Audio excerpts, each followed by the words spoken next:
Hey, this is HQ. Mhm. We are here for the dating show. No, I'm sorry, letters to my marriage show. I am so sorry about that.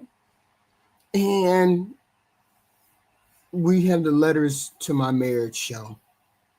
And and somebody was telling me, well, marriage is not the goal. Marriage is not the goal these days.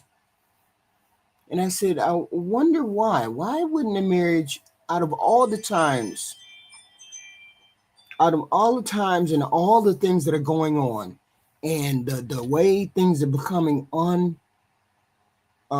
unaffordable out here for people, why wouldn't people want to get married? I mean, I get it. For some people, marriage is a major life goal because it represents love and stability and commitment and all those things that people like.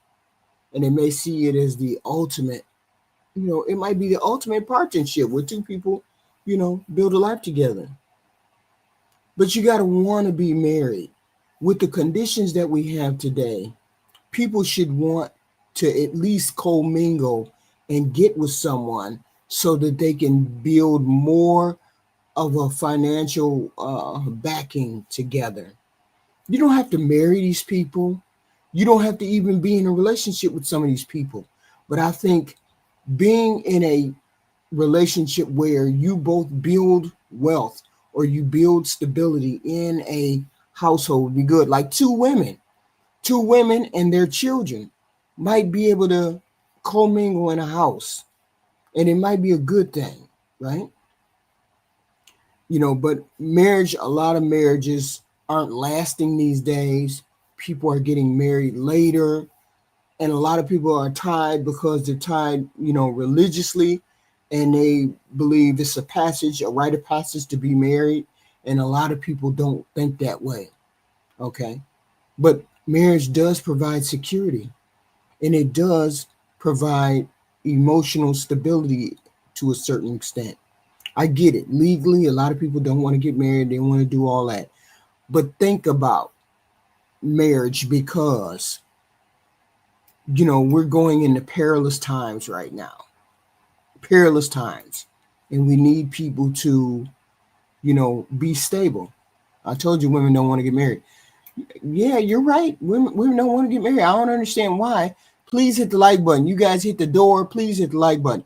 If you don't do anything, give me a like or an in and out the door. I need a like on that. Okay.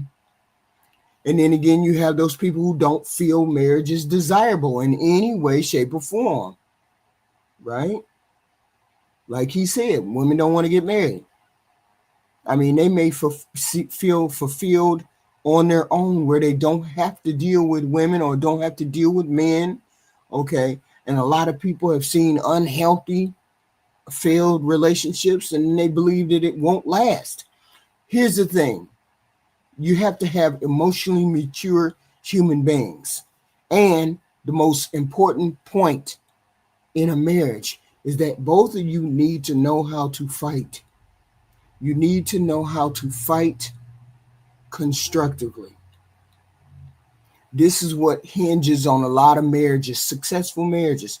You both know how to fight constructively, not physically, but you know how to regulate your emotions, you know how to handle stress, you know how to talk to people even when you're angry. So this is the point of, or this is one of the most important aspects of marriage, conflict resolution and how you approach fights. Okay. A lot of people, they hear somebody say something, get defensive, and then all of a sudden they're fighting back and forth. You bitch, you that, you this, you that. They don't know how to handle conflict resolution. They don't know how to handle stress in the relationship. And that tears the relationship down over time. I don't know how many times you can call me a bitch and I'm going to stay, right? I'm not, I just ain't going to be called names and stay. So I'm saying this is one of my red lines. What is your red line? If you get involved in a relationship, you want to be married. What is your red line? Okay. You need to find out what that is. You need to resolve that, talk about it, see if you can get past somebody calling your name to where there's a dude. So anyway, with that being said, I don't care whether I sound like a dude or not. I have a deep voice. Do I look like a dude? No, I don't look like a dude. Don't ask dumb questions.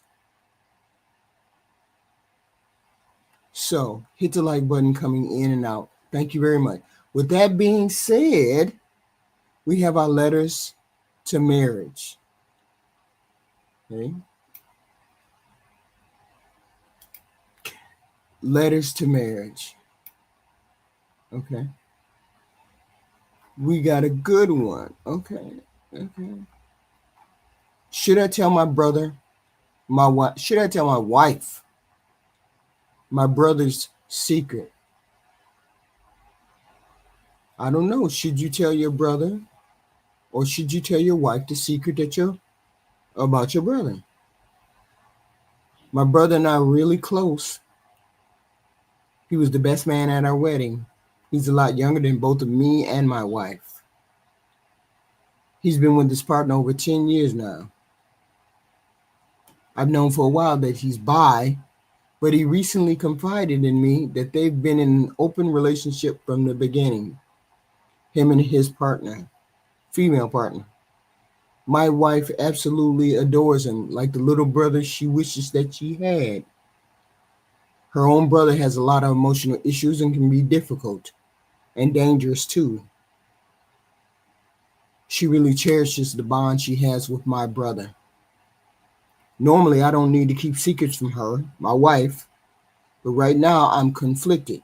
Years ago, I shared with her a private story from our childhood, something my brother and I had kept secret between us two.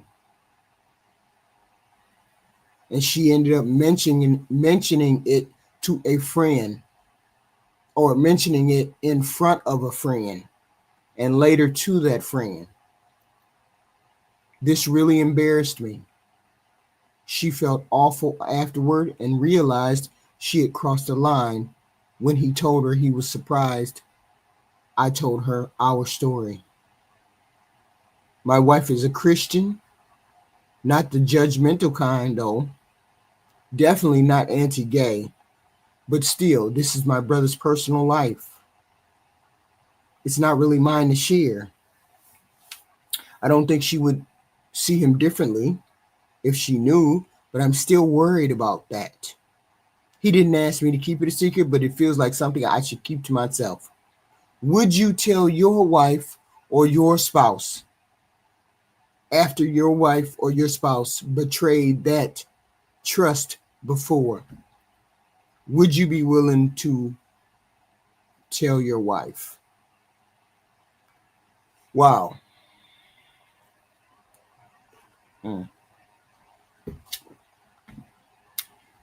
Here, I would have a problem with telling the wife. I would ask my brother, is it okay for me to confide in my wife this particular caveat to his sexuality? Because he's bisexual. He wants to know if he should tell his wife his brother is bisexual. Now I would ask my brother, would you mind if I told my wife? Keeping in mind that previously when I told her something about my brother, she mentioned it in front of some other people and embarrassed me and my brother. Okay. I don't know. What would you do? Can somebody put something in the chat and say what they would do? I don't know. I would leave. You know what? This is what I probably would do. Since I know that I can see, here's the thing. Since I know it's not my secret to tell, I would tell my brother to tell her, hey, brother, I don't want to be the one to tell her.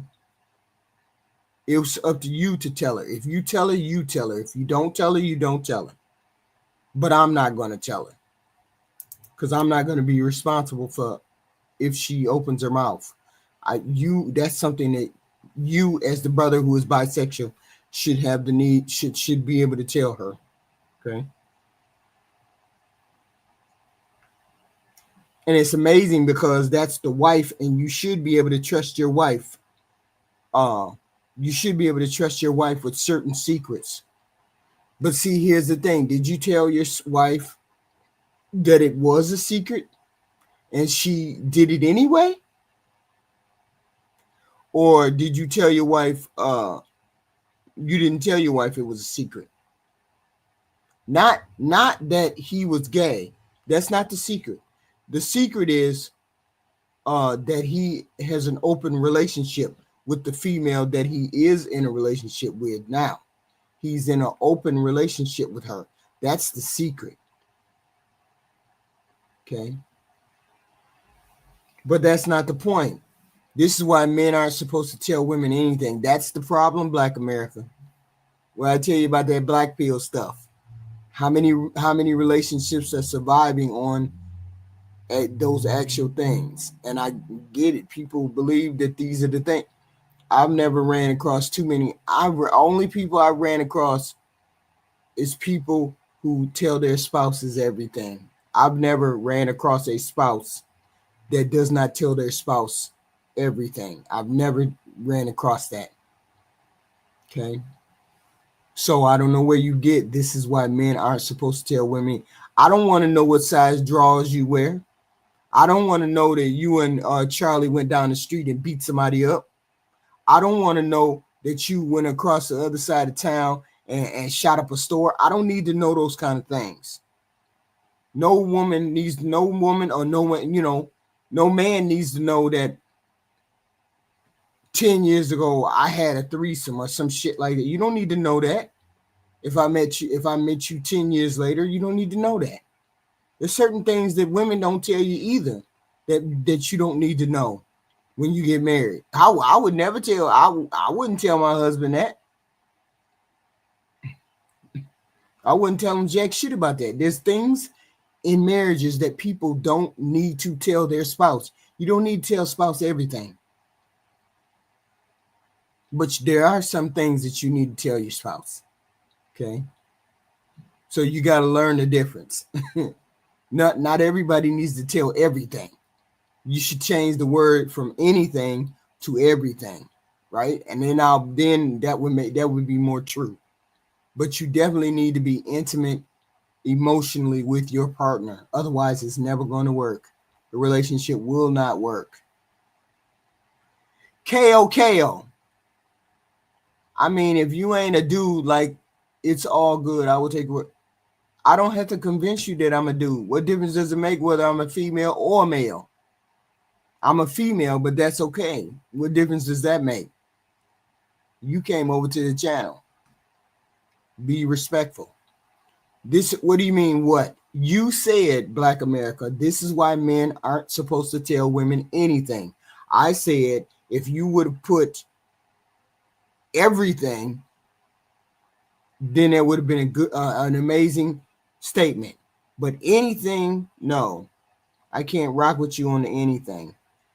Because that's why a lot of marriages fail. People not being emotionally equipped to handle secrets, or people not emotionally mature enough to give out a secret constructively. Right. I mean, I think you should have a conversation. I didn't tell my spouse everything. I mean, there's plenty of things that I did that I didn't tell Fee. Okay, you ain't got to tell everyone. You ain't got to tell everybody everything. You just got to tell them some of the most important things. Some of the most important things. I mean, you going down the road and blowing up somebody's building when you was 12 years old, or blowing up the school lunchroom at long time ago. These are things you don't have to tell your spouse. Okay. So he has the dilemma of telling his brother about his brother being a bisexual and being in an open relationship with his woman. And he said, I don't know whether to tell her or not because she betrayed my trust before. And I said, I would give that telling of it to my brother.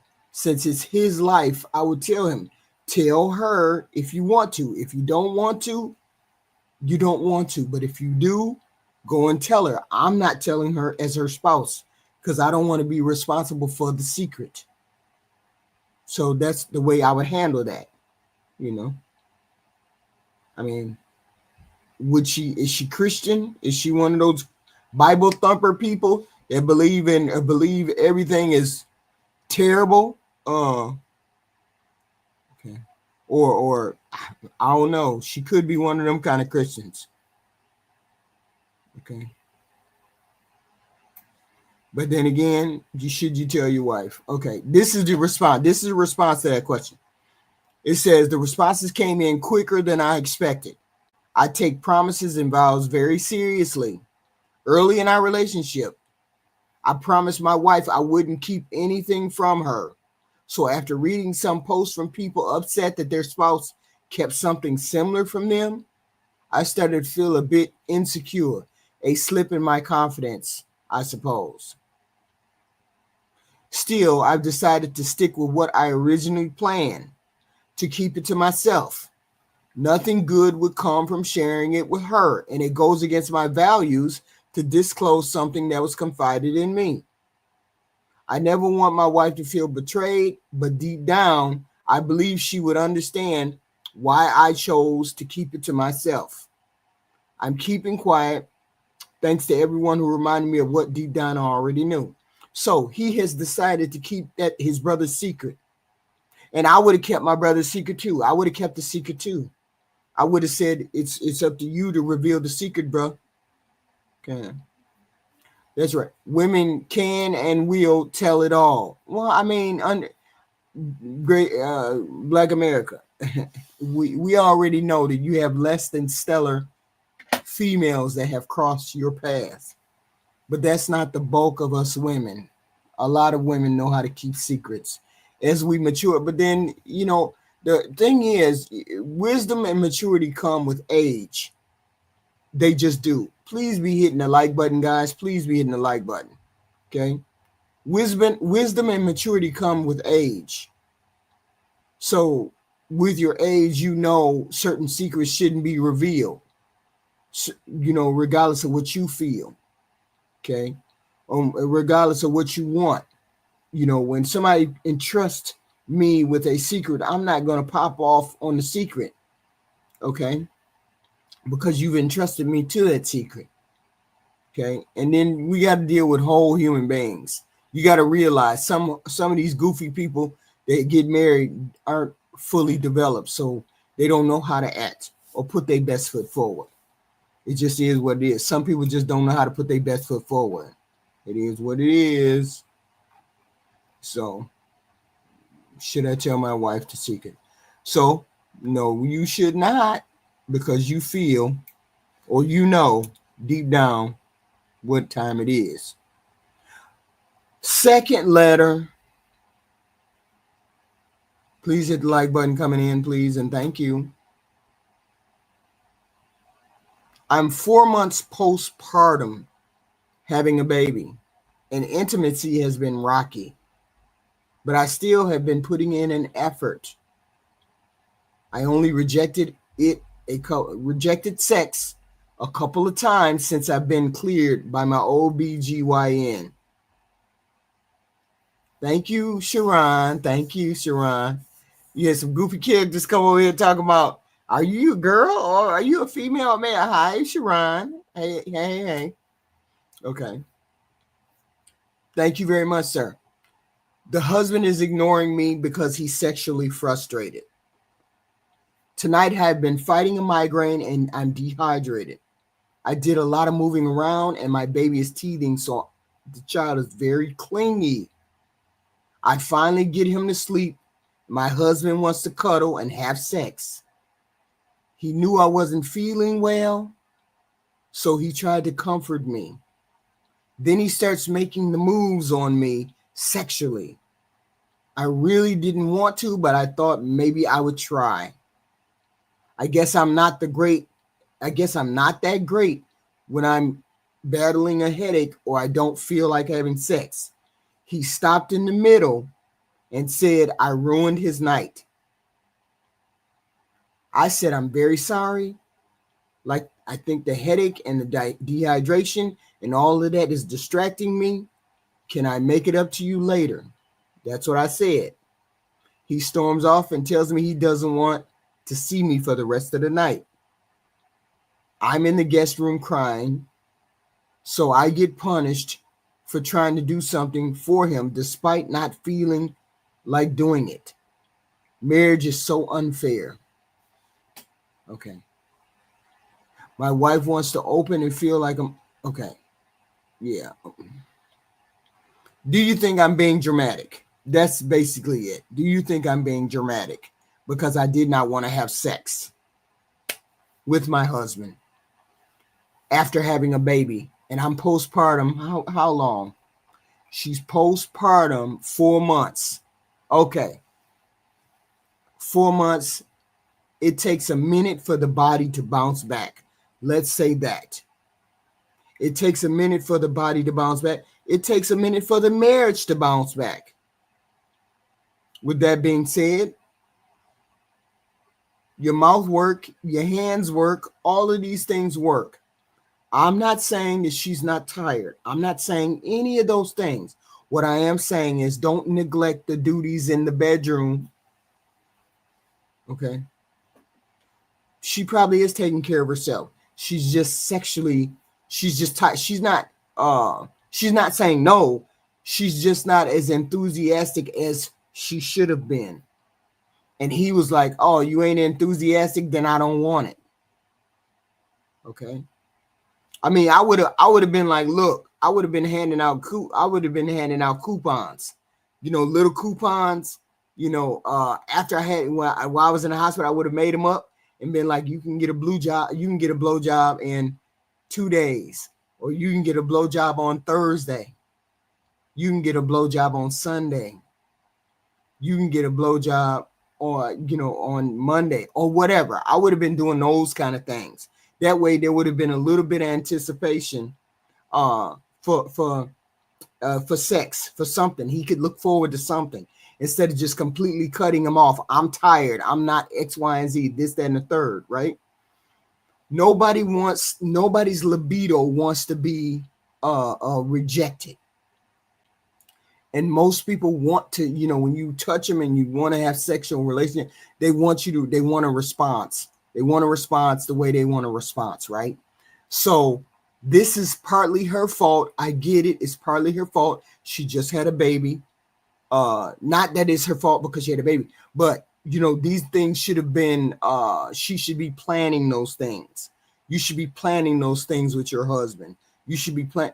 He will understand you not being able to have sex within 2 weeks.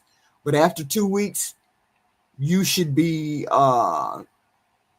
you should have a schedule going. People should always have a sexual schedule going in a marriage. Dead fish sex. Shut up. Yeah, dead fish sex. I hate dead fish sex. So, like, hey, 3 o'clock in the morning, she wake up. Got to run to the bathroom. Okay, I'm giving a blowjob 3 o'clock in the morning. Right before work, you got to go to work. I know you got to be at work at 6 a.m. You're getting a blowjob maybe at 4 o'clock. Well, I'm just saying, you have to spice these things up, even though you're not all in there. No, I don't need you to, unless you have to touch me and all that good, have to do more than that. Hey, it's the blowjob until we can pull things together and we can sort of have sex. I mean, fuck, I couldn't go 2 months and I have a C-section. Right? I had C-sections, right? I had C-section up and down. I had an up and down C-section. I couldn't go fucking 6 weeks before Fee look at me in the eyeball, talking about when we going X, Y, and Z. I get it. I mean, I'm not going all 6 weeks without giving you something, but I'm putting the blowjobs on the schedule. I'm putting the blowjobs on the schedule. I'm putting I'm putting all that on the schedule so that you can anticipate, hey, blowjob on Tuesday, Thursdays, and Saturdays. I can't do no more than that. I can't have sex. I just had a baby, but I'm more than willing to do what I need to do in order to keep this sexual thing going between you and I. If that ain't good enough, I don't know what is. But you're not supposed to put that all the way off the table. It should be on the table. It should be all the way on the table between you and that spouse. And he's frustrated. Her husband is mad because she wasn't enthusiastic. Okay. I'm just giving you the blueprint. I'm just giving you a blueprint in marriage. You need to continue to be sexually active in that marriage, regardless of whether you had a baby or not. Even if you tell them up front, I can give you 2 blowjobs a week. Just 2 blowjobs a week. I don't know, how or when, but let's shoot for 2 blowjobs a week. Okay. And I can't do no more than that. I just had a baby. So these are things that they should be discussing between them two. Okay. This is the emotional maturity. This is the emotional safety net that women need and men need. Because it's not because physical touch, most people need physical touch. So if you don't have physical touch, some people believe that's not love, or you don't love them if you don't touch them, talk to them, cuddle with them, X, Y, and Z. And so when you know your spouse is that way, because you're supposed to know if your spouse is the physical touch person, you're supposed to know if your spouse is a person that needs these kind of, needs this warmth, this comfort, this closeness. You should know that your spouse needs that kind of thing. Y'all make sure y'all hitting the like button coming in, please. Please, please. We need the engagement. We need to hit the like button. We don't do the super chats over here. Not yet. We're not doing the super chats yet. We're doing the likes and the shares. We need the shares, the notification button, and the hitting the subscribe button. Please, please, and thank you.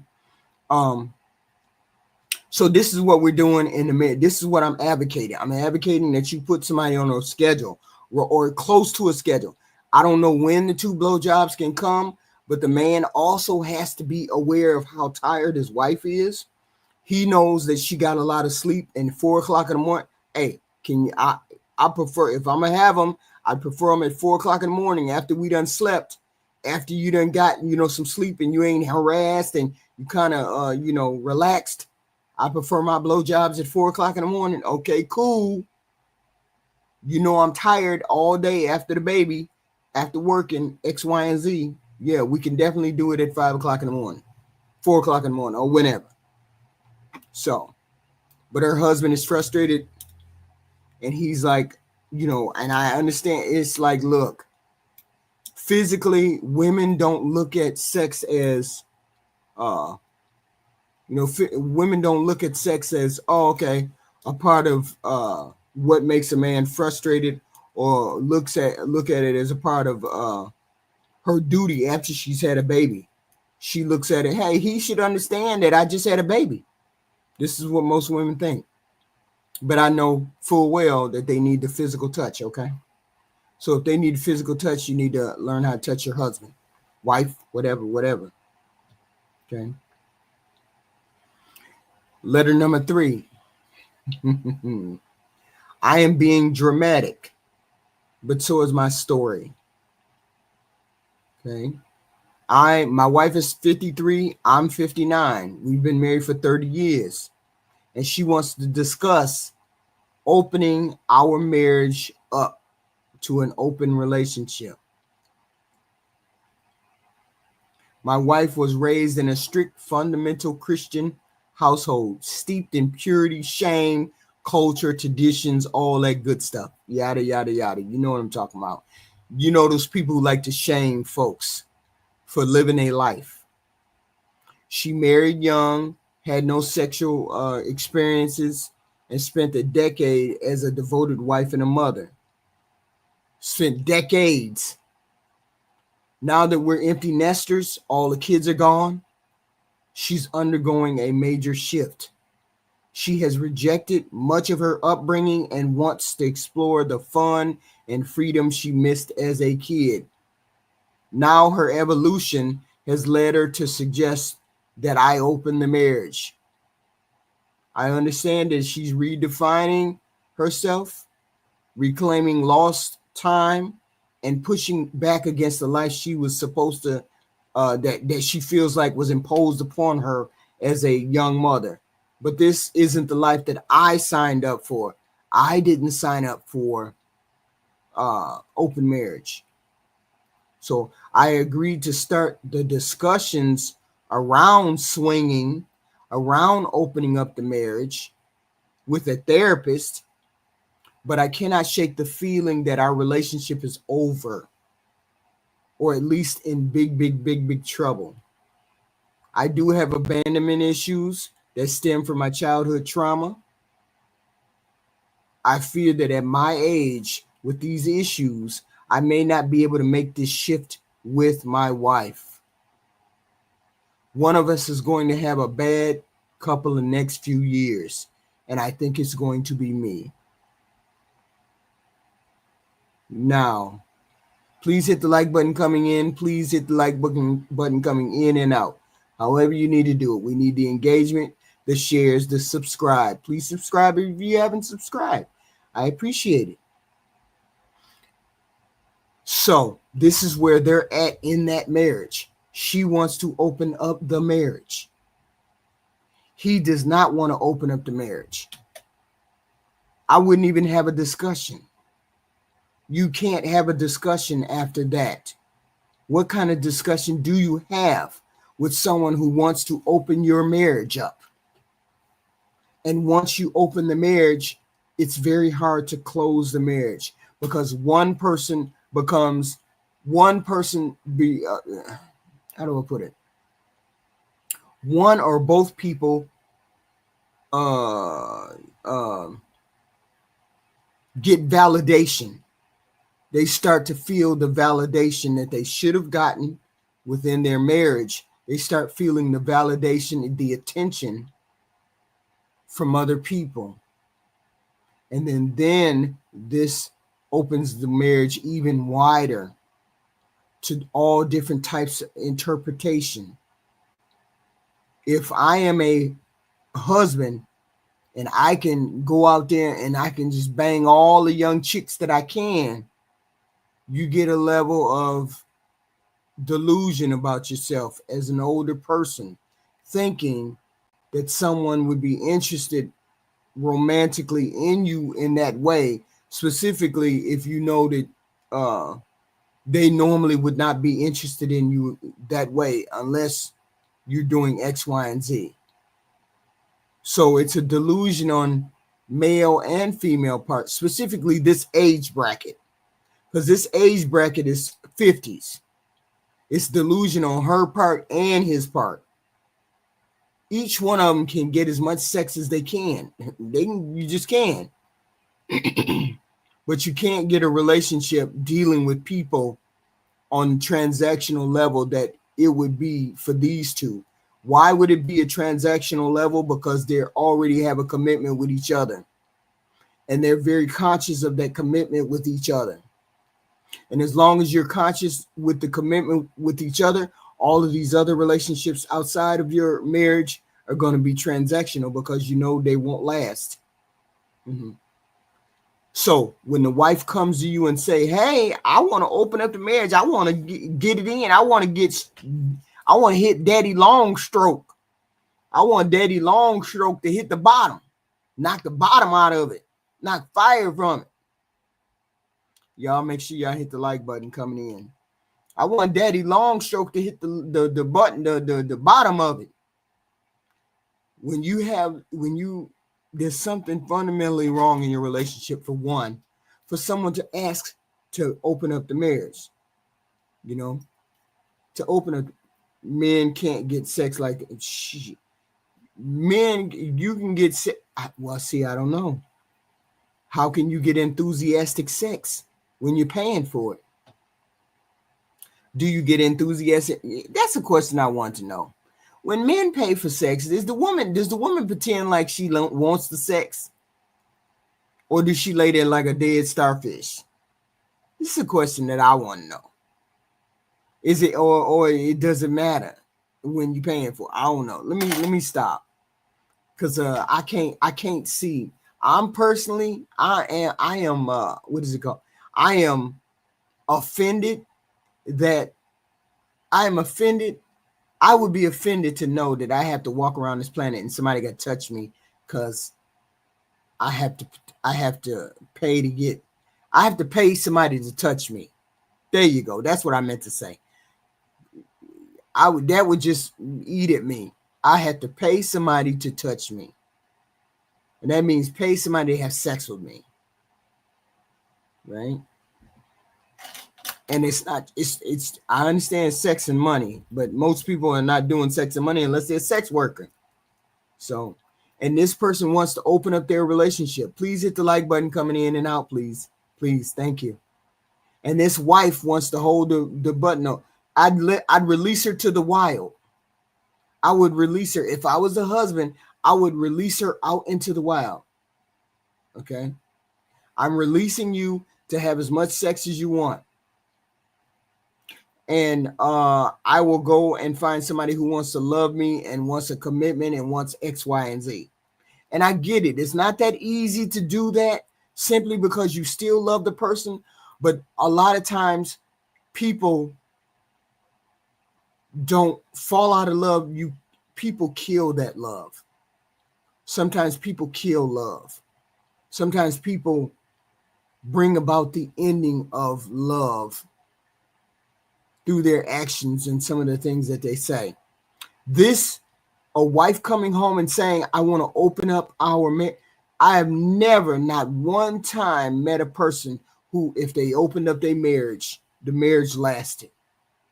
The marriage worked after they opened up the marriage. I've never met one couple where that worked. Okay? Because it just doesn't. Okay? Because you invite other intimate people, into your relationship.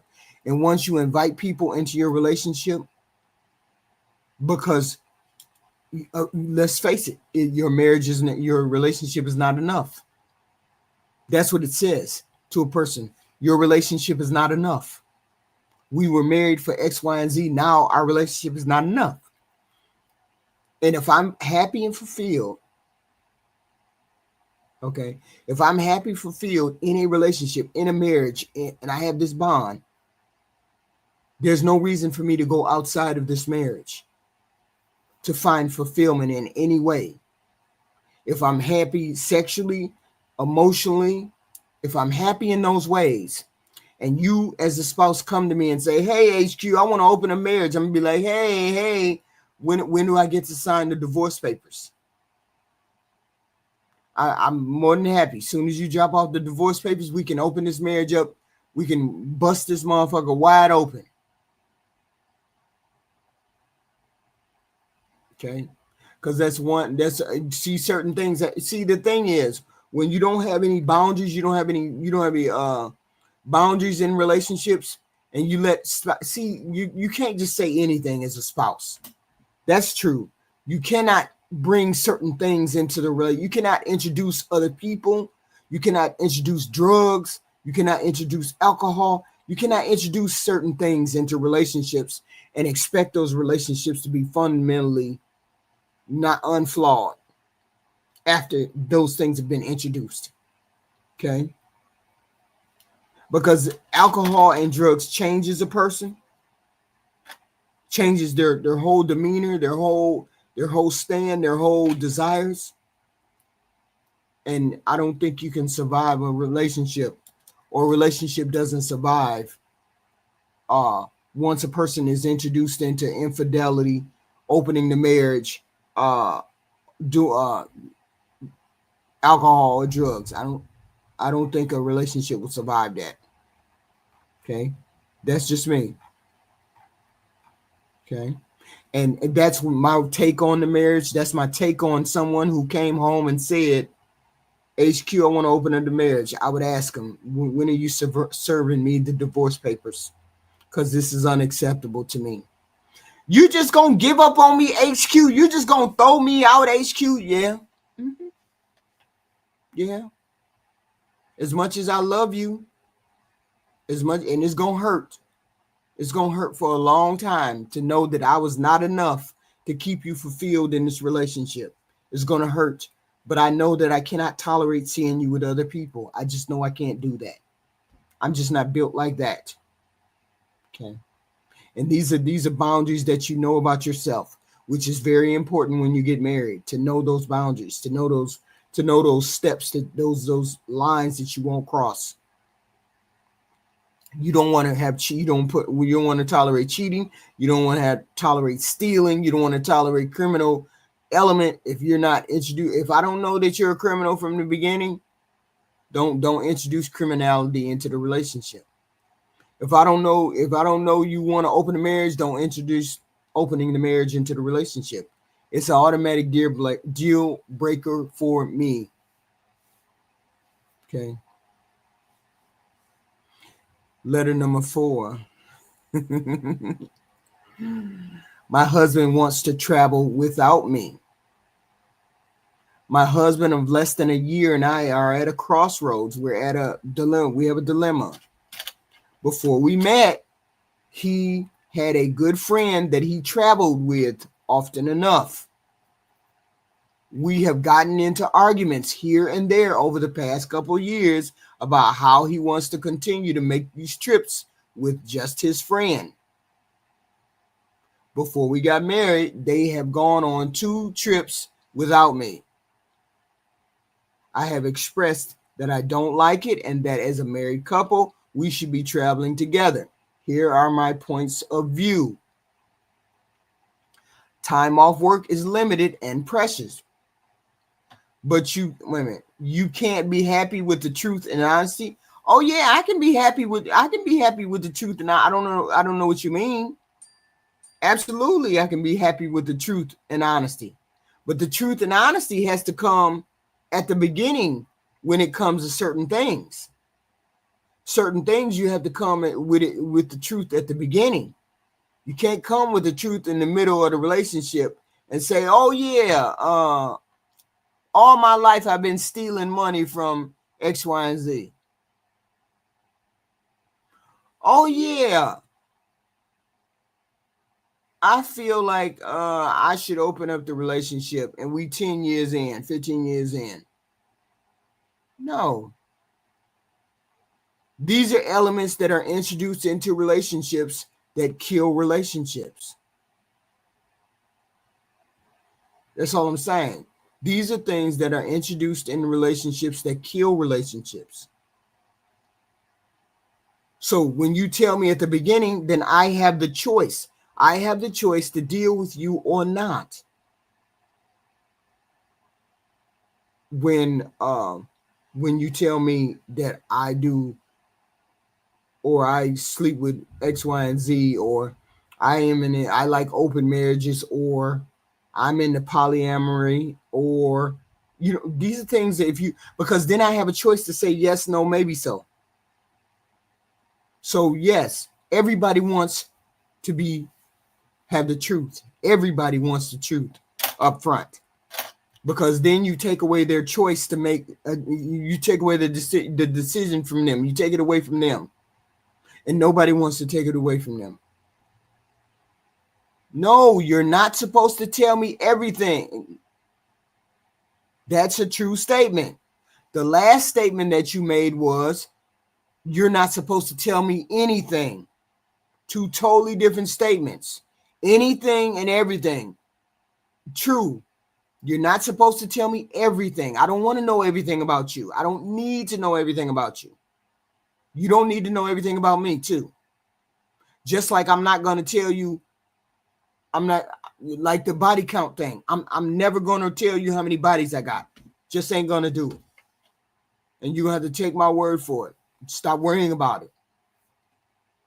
Just like there's things that you won't tell me, I would never tell you. And then you would have to be okay with that. Just like I would have to, like if you came to me at the beginning, you said, hey, HQ, there's things that I'm not going to tell you, that I'm going to keep to myself, X, Y, and Z. I know that up front. So therefore I have to live with it. Yes, X, Y, and Z.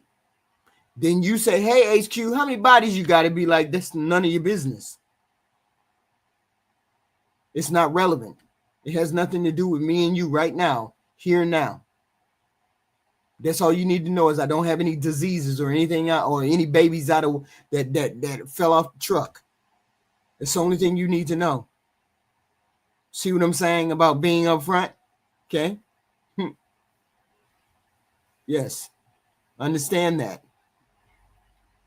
So she said, time off is limited and precious. It hurts me that he'd rather take that time to travel without me. Please hit the like button coming in and out. Please hit the like button coming in and out. We need the engagement. Sub to the channel if you feel like it. We have other lively times when we have lively time. This is the marriage, letters to my marriage. We present marriage. We present letters that are gotten, and then we try to break those down. Okay. Yes. So this is the letters to our marriage show. Okay. She said, it hurts me that he'd rather take the time to travel without me. If you feel like coming up on the panel and discussing the letters, please feel free to come up on the panel and please come up on the panel and say what you want to say regarding the letters. Freak, I don't understand what you mean by Jesus. Anyway, she said, it hurts me that he'd rather take that time to travel without me. 2, I want to travel and see the world with my husband, nobody else. To experience new things and places together. It hurts me deeply that he would be okay doing that with someone else while I sat at home alone and miserable. He claims that I am trying. She doesn't fish. Why would she want to go? That's true. That's true. He claims that I'm trying to put him in a box and control him by not letting him go. He is standing firmly and saying that it is going to happen no matter what. And if it leads to a divorce, then so be it. I am honestly at a loss as to what to do. Is he sleeping with this person that he travels with? Is he secretly,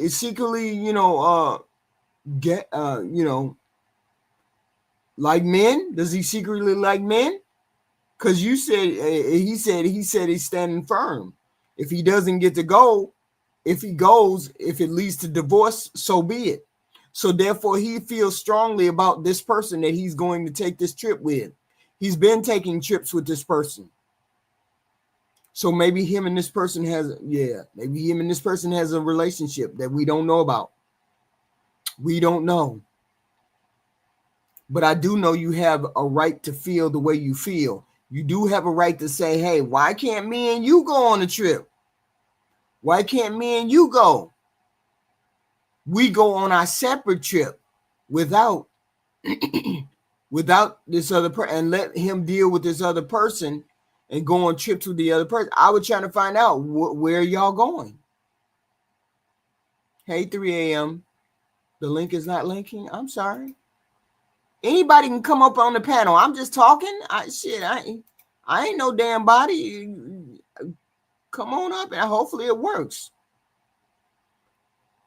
No, I'm just trying to, yes, this is going. I see. So I'm trying to figure out, this person goes on trips with another person. She didn't say man nor woman. She didn't say. He has a good friend that he travels with often. My husband has a good friend that he travels with often. Okay. What kind of friend is it? Is it a male, female? Where do y'all go and what do y'all do? That's the question. Where do they go and what do they do? You can tell, he could tell her all about it. If he's transparent and he's upfront and he's honest, Tell her all about what the hell y'all doing. And then she don't need to go then. You don't need to go. We can plan our own thing. She and I can plan, he and I can plan something else together. But she wants to invade onto this particular trip that he has with his friend. I don't know where they're going. They could be going fishing up in the Ozarks. They could be taking water rapid canoe rides and down a dangerous alley, canoe alley, water alley. They could be doing any number of things, depending on who and what. If it's a female, then yeah, we if you going, when you get back, you're gonna have divorce papers on the table. Yeah, that's true.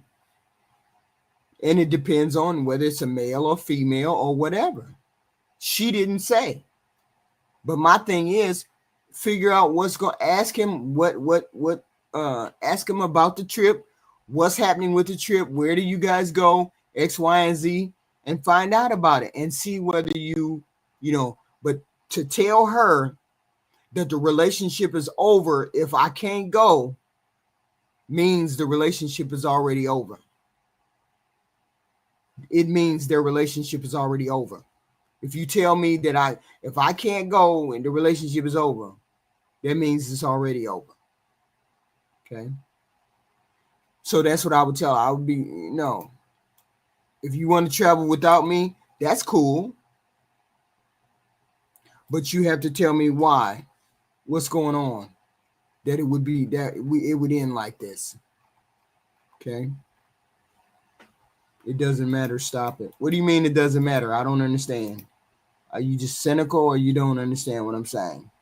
There's the link. Anybody can join, come up on the panel, and we can talk about it. You have a different point of view. Is that point of view okay, or is it a different point, something else? Any one of those letters we can discuss. Letter number 5. Yeah, Black America, Erica's Corner. Thank you very much. What I learned when my 10 years of marriage ended, but the mirror stayed. The mirror, MIRROR. Yeah, he wants a divorce but doesn't want to do it himself. Yeah, that's terrible. And I understand you don't want to hurt a person. I get it, that you don't want to hurt the spouse that you married to. You don't want to hurt them. You don't want to say, but it's better to end it now than end it later, when you have resentment in the back of your mind about the things that they told you couldn't do, when, what, and how. We only get one thing a year. What do you mean? You can't join on this platform. What does that mean? I don't understand what you mean. We only get one thing a year.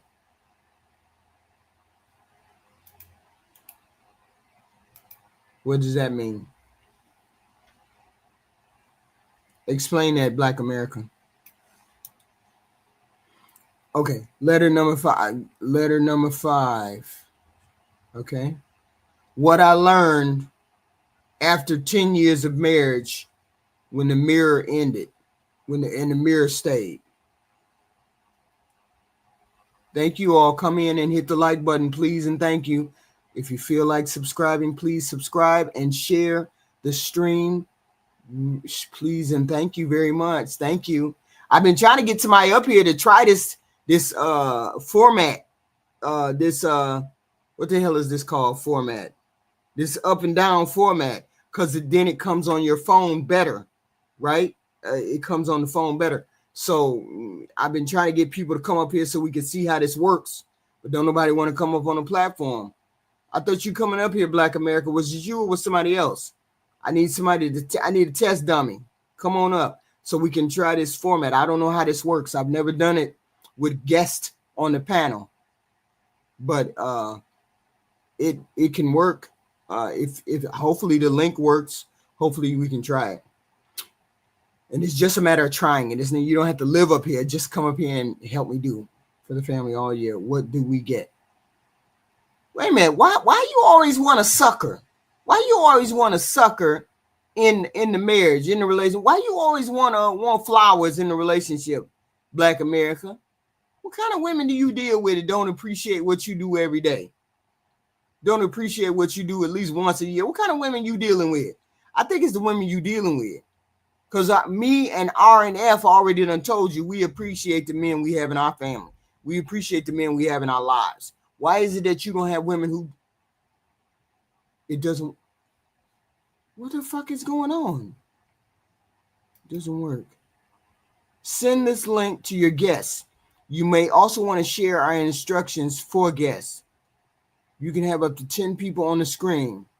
Guests can stream. It says that this is the link. It says copy the link and invite guests to the studio. So the guests, you're the only two. So the link don't work. You can't come up here. That's what it's saying. The link don't work. The fuck it. Just be glad you have family and get food and loving every day is your payoff. The link don't work at all. Is that what y'all saying? The fuck is going on with this shit? I clicked the link button and it said give the link button, and then it said I can have a whole bunch of guests up here. What the hell is going on? Oh, fuck. No, it doesn't. The link don't work. What the fuck? Okay, link does not work. Link to join. Link to join. What? Join. And I'm does streaming work on does my link to invite again? Okay. Does the mic does how to use the stream? Okay. Oh, how do I invite a guest who is using their iPhone? How many people can have on the StreamYard? Does my link? It doesn't. It doesn't last forever. It lasts for you and your guests can rejoin the studio after the stream or recording ends, but it cannot be reused at this time. Wonder what the fuck happened. I don't no, it doesn't. Okay, shit. Because invite guests to the studio. Do I have all of it on there? Let me see. Guests can stream. Okay. Let me see. Does it end like it's supposed to end? 6VA. Wait a minute. Hold on. 6VA. And it's not letting nobody come in. Oh, you fucking assholes. Assholes. Why would that? Because this is the first time me using this up and down thing. Wow. This motherfucker. Everybody else has anybody tried it and it didn't work?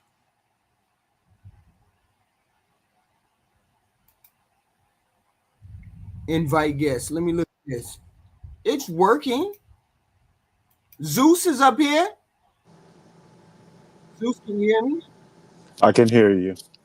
Okay, what was wrong with the link? Or did you do anything special? Of course I did. I'm Zeus, goddammit. So what happened? What you have to do is you have to go into StreamYard, and I wrote down the link, and then I typed the link in and had to create a profile. Everybody's not going to do it. I'm a nerd. Everybody's not going to do it. Wait a minute, that's a whole new thing? That much. Wait a minute, is that a whole new thing? Why didn't...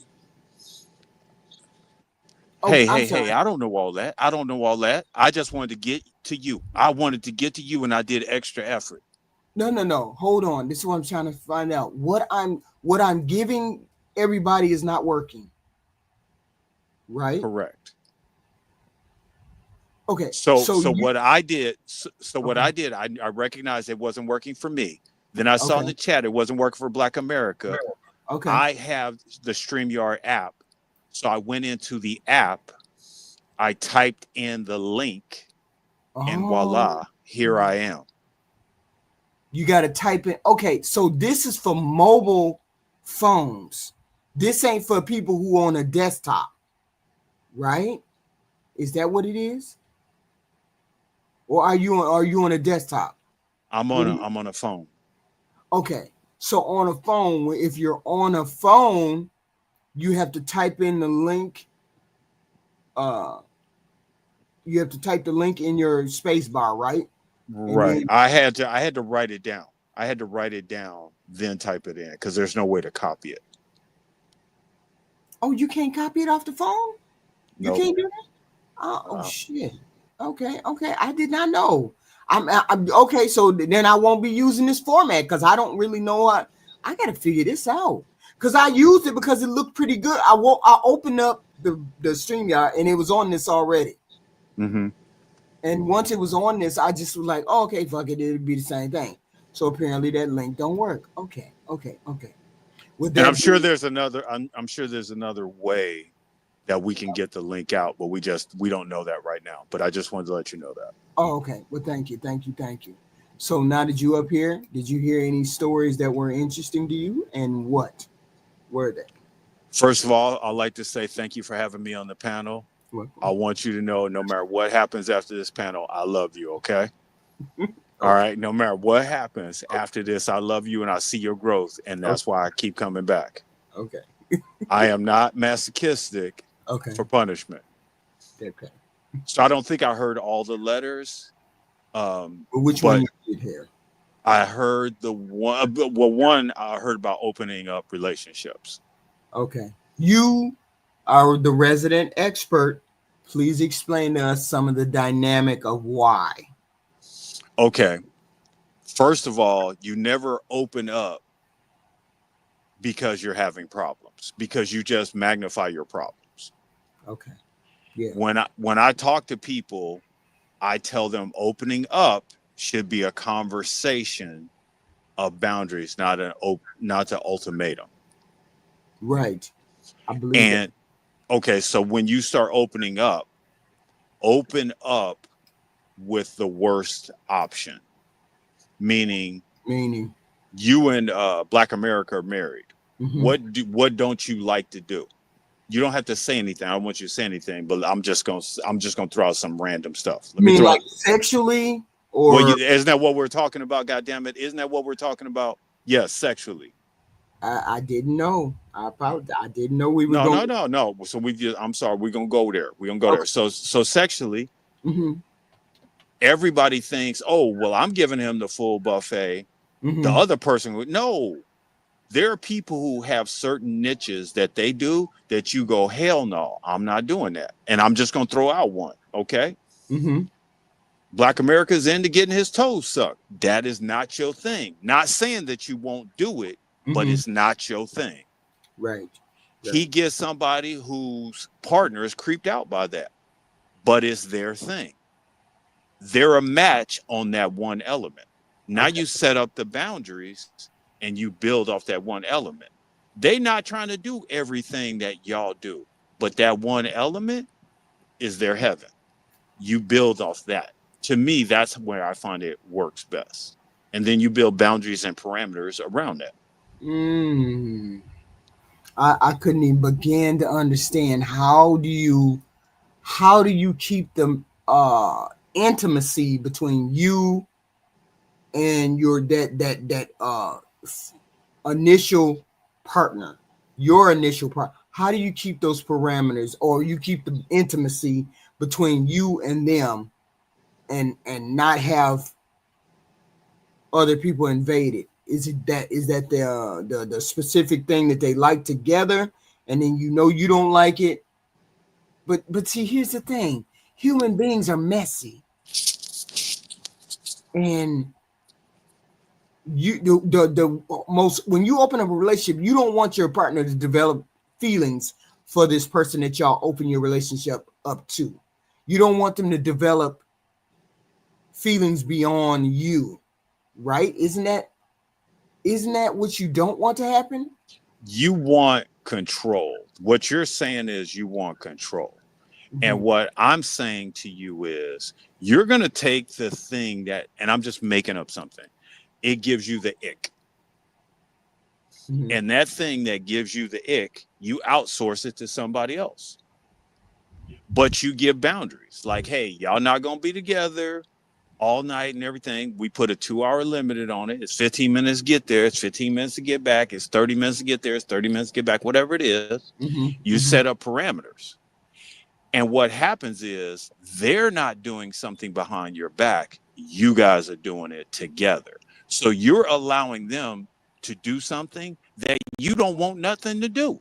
You don't really want to do that. So the other person is into it. When they come home, their intimacy level is going to be through the roof because it's almost like you allowed them to be free, but Mm-hmm. at the same time, they can be with you. They're not trying to do everything they do with that person. I mean, with you, with that person. Mm-hmm. That's and don't get me wrong, it takes coaching.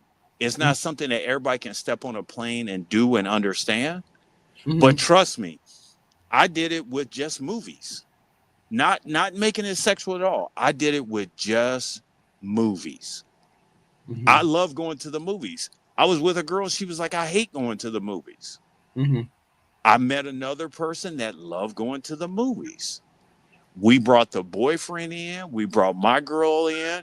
We talked about the boundaries, what we're going to do. We, what we used the location. We did everything to make everybody feel safe Mm-hmm.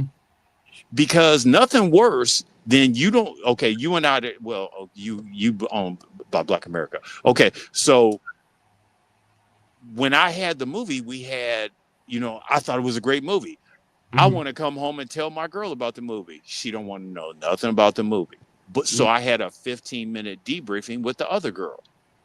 And the Mm-hmm. other girl was like, "Oh my God, okay, boom, boom, boom." And then we were done with it. Mm-hmm.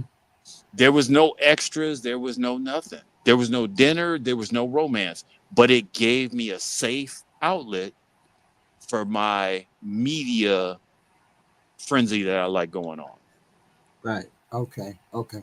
But a sexual component, adding a sexual component to people say that if you're sexual with someone or you're physical with someone or whatever, Mm-hmm.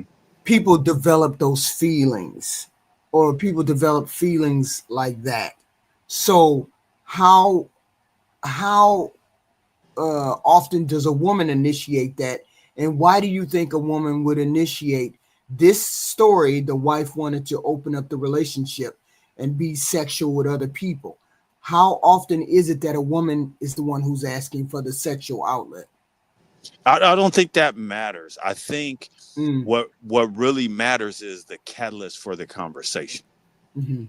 Because generally, when somebody says that, they've already been on the apps, they already got somebody in mind, they already have a general idea. And there's a rule, there's a whole rule that I say these are bad things. Now, don't get me wrong, I deal with a lot of people who got more academic accolades in that field, Mm-hmm. and I still run rings around them because I say that is not a good idea. AKA, um, you with Black America, you say, I want Zeus. And then we used to be exes. That's a bad deal. So okay, so if you No exes, nobody, no. How about the butcher at the local Piggly Wiggly? No, those are bad ideas. Johnny oh, from work, he oh, work in the mailroom. Bad idea. that idea. Okay, so you say if you're gonna open up your marriage and do that, it should be people that you don't know and you haven't had an encounter with. It should be an outsource item. Yeah, okay, okay, I got what you're saying. Okay, okay, okay. So it shouldn't be. I love Gok Gok. I love Gok Gok, but that's not really you will do it, but Uh-huh. it's the starfish sex. You know what I'm saying? It's the It's the starfish. right. It's the. Are you there yet? Come on. It's that during the whole session, or like, Oh, don't Eddie, get in my eye, not my eye. not my hair, not Not, my hair. you Yeah, better not. You don't. Anyway, with all that said, right. versus somebody who is trying to do level 10, but Mm-hmm. we're not doing everything else with them. Oh, so you're not going on the walks, you're not going on romantic dates, you're not doing all of those We things. not calling them. We not doing no wife stuff with them whatsoever. Mm-hmm. Mm-hmm. Mm-hmm. Yeah, it's still a danger to it's still a danger to introduce a third party into any relationship. You think it's a danger any way, shape, or form, or do you think? I understand you say it can be managed, but I'm saying, isn't it a danger? I Of, think everything's a danger. I think giving your partner your credit card is a danger. I think them going to the grocery store while you at work is a danger. There's all kinds of dangers. okay, okay, What I'm saying, in the poly world, you want to manage those dangers and you want to put them on the table. And I'm just going to tell you right now, I've been in relationships and I say, hey, you see Karen over there? Big old Karen? mm-hmm. I would change her life. And they was like, yeah, you would. Mm-hmm. And Mm-hmm. then that's all the conversation is. Sometimes just having the conversations gets the demons out of your head.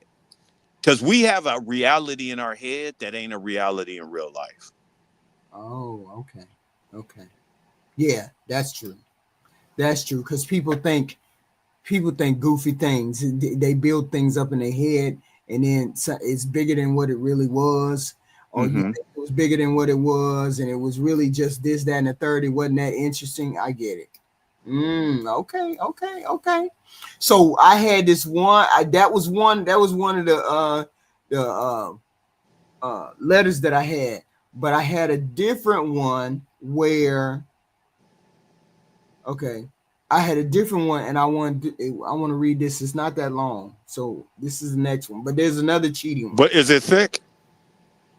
I'm sorry. Go ahead. Is it thick? No, no, no. This ain't a long letter. This ain't a long letter. She's trying to rationalize this in her brain. Me and my husband have amazing sex. Like we have sex every day. Yet I found a dildo. And I kind of freaked out because I didn't understand. I didn't understand why this wouldn't be a discussion to have between us, him and I. So that's the scenario. Can She we found can we go back? I meant to. What was the one before where it was a trip? Can we go back to that one? the one that was a trip. Let me see. The one where And I apologize. I apologize. oh no no no no. It was a trip. He shit. I did something. Okay, I did something. Oh, yeah, here it is. My husband of less than a year and I are at a crossroads. Before we met, he has a good friend that he travels with. We have gotten into arguments here and there over the past couple of years about how he wants to continue taking trips with just his friend. Before we got married, they took 3 trips together without me. I have expressed that I don't like it and that as a married couple, we should be traveling together. That's a letter. Right, and I believe they said they had abandonment issues. Oh, no, no, no, no, no, nobody knew experience places. No, that wasn't her. Because the letter. So before you and Black America got married, he was working on cars. You would see, oil on his clothes, dirt on his fingers. He would clean up, and you'd be like, "Man, he cleans up really well." Now he gets married to you, and you like, "Hey, I don't want all that clinging and clanging with cars, but I want you to take care of my car." Right. And that's where people have to realize they want us, but then they want us to change. They want us to be their project. Right. And they were doing it before they were with you. It wasn't a problem, so you married them, but now it's a bigger problem. Okay. And I think sometimes we need to stop making everything our problem. And I think I've told you about the 2 engineers that lived in the same area. They was always doing engineering, nerdy, super nerdy stuff. Right. And the wives met through another group, and they were like, we need to introduce our husband. And they turned one of the garages into a workshop. Now those men spend like 3 nights a week in the garage with each other, and they built cosplay outfits, right? And then they turned it into a business. the Mm-hmm. wives are more relieved that those men spend 3 nights together with themselves, because what happens as men, as people, Mm-hmm. we want to tell everybody our annoying shit. Okay. Okay, let me just say this. When I'm in the garage with Black American, he's working on cars and he's talking about back in my day and this and that. No, you don't want to hear all that. Right. That needs to be our time. And then say, yeah, what you at? You LeBron, you Jordan. Bro, I'm Kobe. Women don't want to hear that, but they want to control that conversation. And what I've kind of found is everybody needs their own little portable coffee shop Mm-hmm. or barbershop talk, I think is what it's called, where they talk the nonsense and they just let the valve out, alleviate that energy. Mm-hmm. Now we go in and I tell you how great you look, lick your lips, your nails look amazing. I want to grab your hair by the root or the extensions, things like that. Those are things that we want to do, Right. but we need other people to coach out the nonsense and give us kind of support. That's what I found we Mm. need those vacations for. With Okay. that said, I'm in. Okay. So how do you think she should feel about it though? She should be like, okay, he needs that downtime. He needs that time. Her feelings are valid. Mm-hmm. His feelings are valid. But I think when you start going and talk to a therapist or somebody else, they'll Mm-hmm. also tell you, because the pressure builds, every conversation builds up. Yeah, What but let me ask you a question. What happened at work today with you, HQ? What happened at work? Tell me, just tell me right now. uh, I don't care. You need you need somebody else to talk to. And when the nonsense that happened at my job, I shouldn't mhm. be putting in your cup. Right. I need somebody else that maybe every whatever I can just decompress about that, and then we can have more romantic time. We can go out in the yard and play footsie and Mhm. slip and slide and do little silly stuff. Take a That's what walk we need. together. Maybe take a hour-long walk together. How Right. about that? Yeah. A question. So you say it's healthy for me to have somebody to give and gab with because I don't like talking to men. I like talking to women and I like gossiping with the women. I like sitting down on the couch and we talking about X, Y, and Z and doing X, Y, and Did Z. you hear what Beyonce did? What? What? No, I'm just saying that's your that's the conversation starter. Yes. Oh my God. Mm-hmm. Did you see that? Yeah, Mm-hmm. I get it. I get it. Yeah. So I'm saying every person, every person should have that person, or they should have those time, Those outlets. Mm-hmm. those outlets. All of them should have that. Okay. Okay. So is that what you wanted to say about that letter? Yes, that's what I'm saying. And we coach men. Mm-hmm. We coach men, and a lot of times you get caught up in what's called we talk. When you single, you say I, me. Then when you get in a relationship, you start saying we. Right. Well, the problem is you lose your I. Mm. Okay. Right. Unfortunately, I think you should keep an eye to a certain extent because you don't want to lose yourself in no kind of you don't want to lose yourself in a marriage. You want to be able to you want to be able to see yourself outside of the marriage as an individual person too. Because there's goals and things that you want to achieve as a single human being, as opposed to just being a husband or being a wife. There's things that you want to achieve or want to do outside of being married. So See, I agree with you, and those are not I's; those are self developments. yeah, developments. When we were talking the other day, Mhm. you were saying purpose as a word, and Black America was trying to explain universal cycles that men go through. Mhm. Those cycles that you go through, you have a task and a goal that you finish at every one of those cycles. That's what he was saying. We were saying the same things, Mhm. but you was wanting to hear the word purpose. Okay. And in those cycles, you shed a skin. And Okay. that when you see Bonquisha and she's doing nonsense, you go, "Ooh, she too old for that," meaning she didn't outgrow that cycle. Does that Yeah. make sense? Yeah. That makes That, sense. and Yes. then as men, you see it in dogs. When we're in a group of men, the men will self-correct other men. Hey, bro, we ain't doing that. Mm-hmm. That's not what we do here. Okay. We got hamburgers and hot dogs. What you want? Mm. And the guy that says spaghetti, we say that's not what we doing here. And if he does a third time, we slap him. Mm. But that's the self-correction of men. Now, when we go out and we say hamburgers and hot dogs, he say, I brought extra hamburgers as well. He's on the program. Oh, okay. Okay. That's what he was saying. Mm-hmm. Mm-hmm. I got Not to speak for him, but that's kind of Well, he needs to come up here and explain to himself. He said it's too much. It ain't too much. Copy and paste. That's what you can do. Copy and paste, sir. Copy and paste. That being said, the next letter was about a dildo. How should she feel about that? dildos are real popular right now. If you watch the WNBA, you watch UFC, they throwing dildos out What? on the court. Yeah, they throwing that's popular right now. What? Yeah, but I find one under the bed.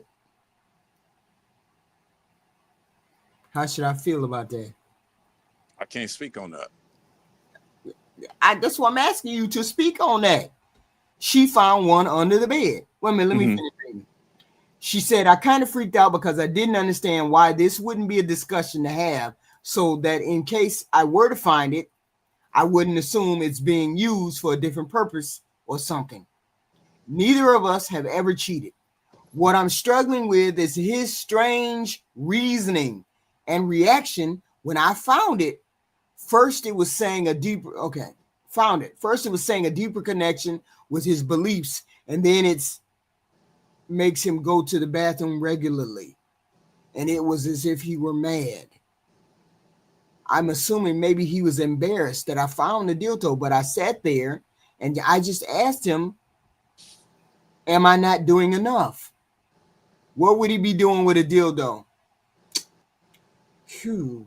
I've never done, he said, like, if you want to do some anal stuff, I said, then just tell me. I've never done that before or anything associated with that. So I don't know these things. And we have since done stuff every now and then. But last night, literally, after we had sex, he was trying to hide charging it from me again. And I just felt disappointed, like, whoa. He's using it himself. Next caller. Ooh. He's using it himself. But that don't mean he's gay. That just means he has more. Oh, that just next caller. You could be more sensitive. Wait a minute. Hold up. I was just gonna say something real stupid. He's more sensitive around his asshole, than he is. But how would he know he's more sensitive around his asshole? And why would he be using it? Oh, that would freak me out. Yes, I'm freaked out just saying it. Why does her husband have a dildo and he did not explain it to her? All right, hold on a second. Because you said this wonky stuff before about men getting counseling. A lot of men have good ideas in their head. Okay. And then when they do it in reality, it ain't a good idea. So he probably brought a toy. Mm-hmm. Things was going good. I think in her questioning. Now, I'm just going to tell you this, what happened to me. I had somebody cheat on me, right? And I didn't understand. I made my questioning about me versus about the situation. Once I learned it wasn't personal, I was able to ask different questions. When she was asking him questions, she made it personal. And aren't I enough? What else do you want me to do? I'll do this. I don't feel like I'm, and she's all in her head. Right. Well, if you talk to an intimacy training coach, they can help you navigate those waters. I have a bag. In that bag, here's everything that's in that bag. It's the 51 shades before it was 51 shades. Here's everything in that bag. There's nothing that you won't see. There's nothing. If you want us to get some other things, just tell me. I'll get some other things. But that bag is transparent for both parties. There's nothing where you cleaning up the house and all of a sudden you found a snuffleupagus. This is wild. See, that's the problem when you find that, because he probably didn't think more than just like, okay, I'll get this and I'll tell her later or blah, blah, blah. Oof. Because if things are going good, there may be something they have to add, but also I think there's 3 rings of intimacy or playtime. There's the thing you can do in the parking lot, in the car, right, at night in the bushes, right? There's those things like that. Those are things that's in ring 1. Right. And then there's the hokey pokey that we know that's in ring 2. Right. And there's little added things in there. But then there's more things that are the fringe things that we can do in ring 3. And those take a little bit more planning, a little bit more preparation, a little bit more conversations. That's not everyday stuff. The problem is people try to make that everyday stuff. So this dude, her husband found a dildo. He did not tell her he had bought a dildo. The wife found a dildo. Yes, she found a dildo. Like, okay, so is there any other uses for dildos besides what do you think the use of a dildo is? There are many uses for a dildo. To be serious, there's many uses for the dildo.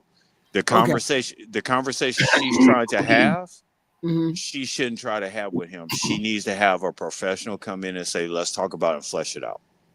Because he's either trying to communicate something.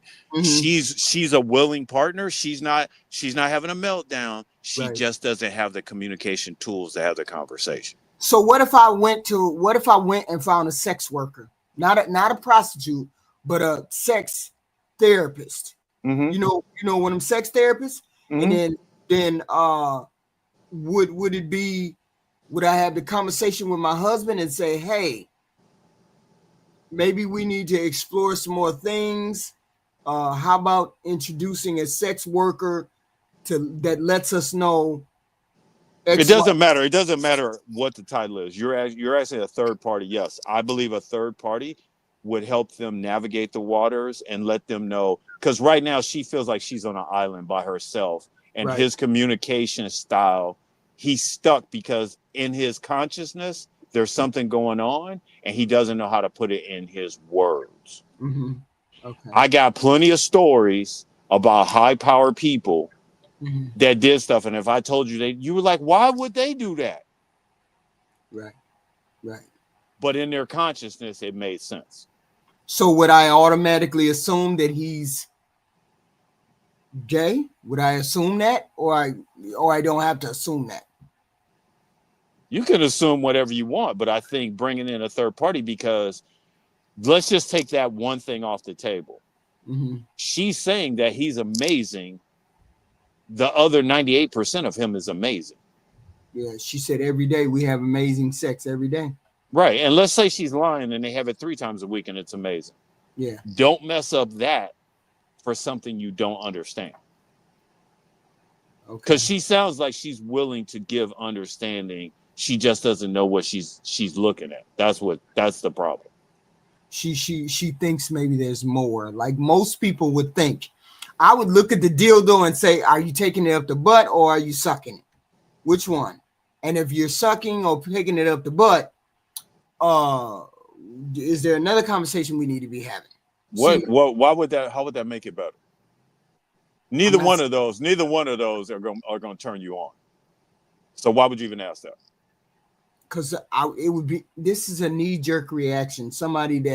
That's why I said bring in somebody else to kind of foster that conversation.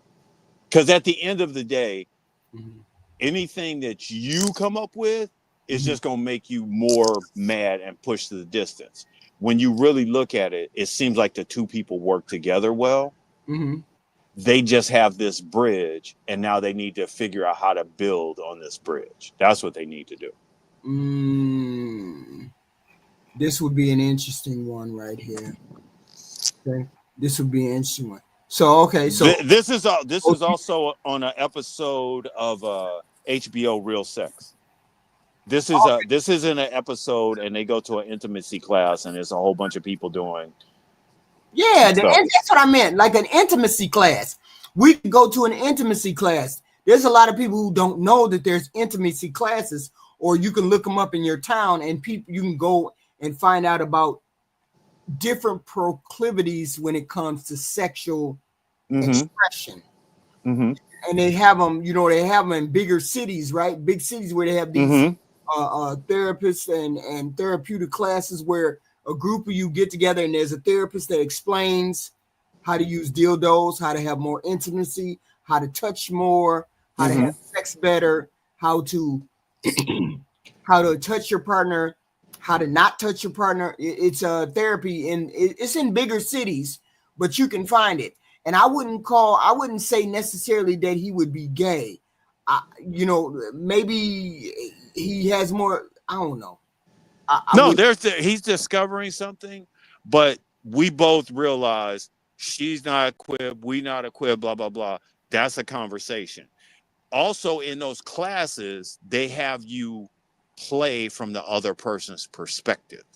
Okay. Because a lot of times people think, oh, it's cool if I'm rough. Or if I do this, that's cool. Right. Right. And then they find out, oh, that's annoying. Oh, that's not here. Okay. And then the teacher gives them a better way to do this. Okay. Okay. Well, I mean, that's a. I didn't know. I probably wouldn't go to a sex therapist unless we were having, unless we were really having intimacy, problems. I probably wouldn't go to a therapist, right? That's not the point of an intimacy coach or intimacy therapist. Is to give you a foundation or a blueprint. A lot of people don't have. Let me just back up. Let me back up a little bit.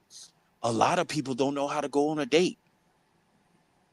A lot of people don't know how to court. A lot of people don't know how to have a conversation without sex, grunt, etc. Right. So that's where an intimacy coach plays a good part, because we go from our mama daddy house to pregnancy to oh shit. Right. I get it.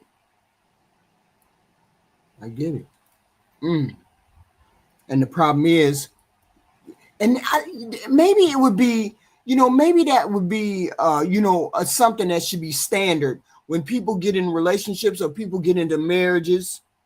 Maybe you should have an intimacy coach talk to you about, things that are inbound and out of bound when it comes to marriage and relationships.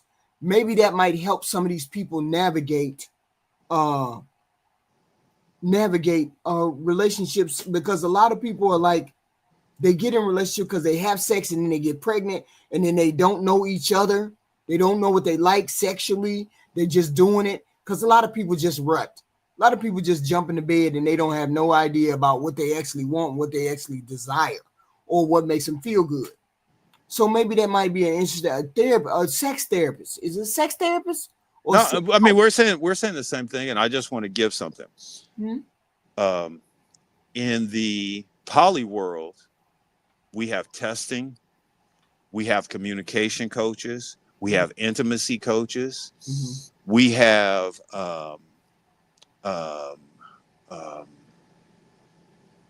men support groups, female support groups. Okay. We also have sidebars, aka my girl said this to me. Who does she think she? Whoa! That wasn't what she was saying. Like a lot of times you'll say something and you go, or you'll hear a woman say something, you go, this is what she meant. And sometimes we need those buffers, even in the poly community, to get us out of our own way. Okay. Because you can do some, don't mean it's a good idea, but a lot of people think it's a good idea. That's true. That very much is true. you know. And that's the thing.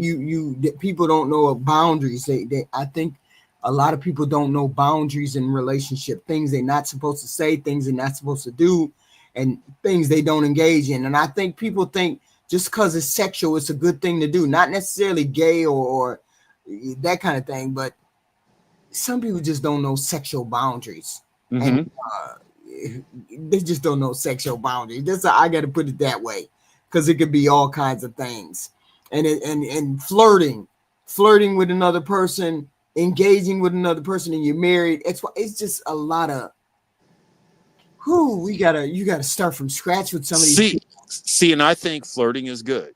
I'm Mm-hmm, a big flirt. I'm a mm-hmm, big flirter. I'm a right, big finesser. But right, here's the thing: I will never disrespect anybody. right. See, and that's where a lot of people don't understand. As my buddies say, oh, Zeus loves the flirt, but he'll Mm-hmm. never lift the skirt.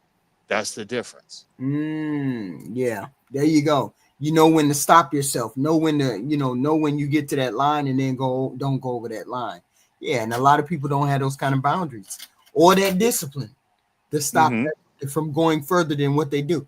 Not every person that you flirt with, you got to get in bed with, and not every person that you get in bed with that you got to have an actual relationship with either. Is the dildo an actual replicant? Because I would definitely question Rainbow if it was. I don't know. We don't know. She just found the dildo. The wife just found the dildo, and she was like, "What the hell? What the hell's going on?" Y'all make sure y'all hit the like button coming in and out. If you hate it, hit the hate button too. I have people who hit the hate button, ain't heard nothing, ain't never met me except tonight or the day before, and they hitting the hate button. But it is what it is. This is I our had a last. good I had a Uh-huh. good contact. I had a good contact. Uh-huh. The contact got me access to a bunch of toys.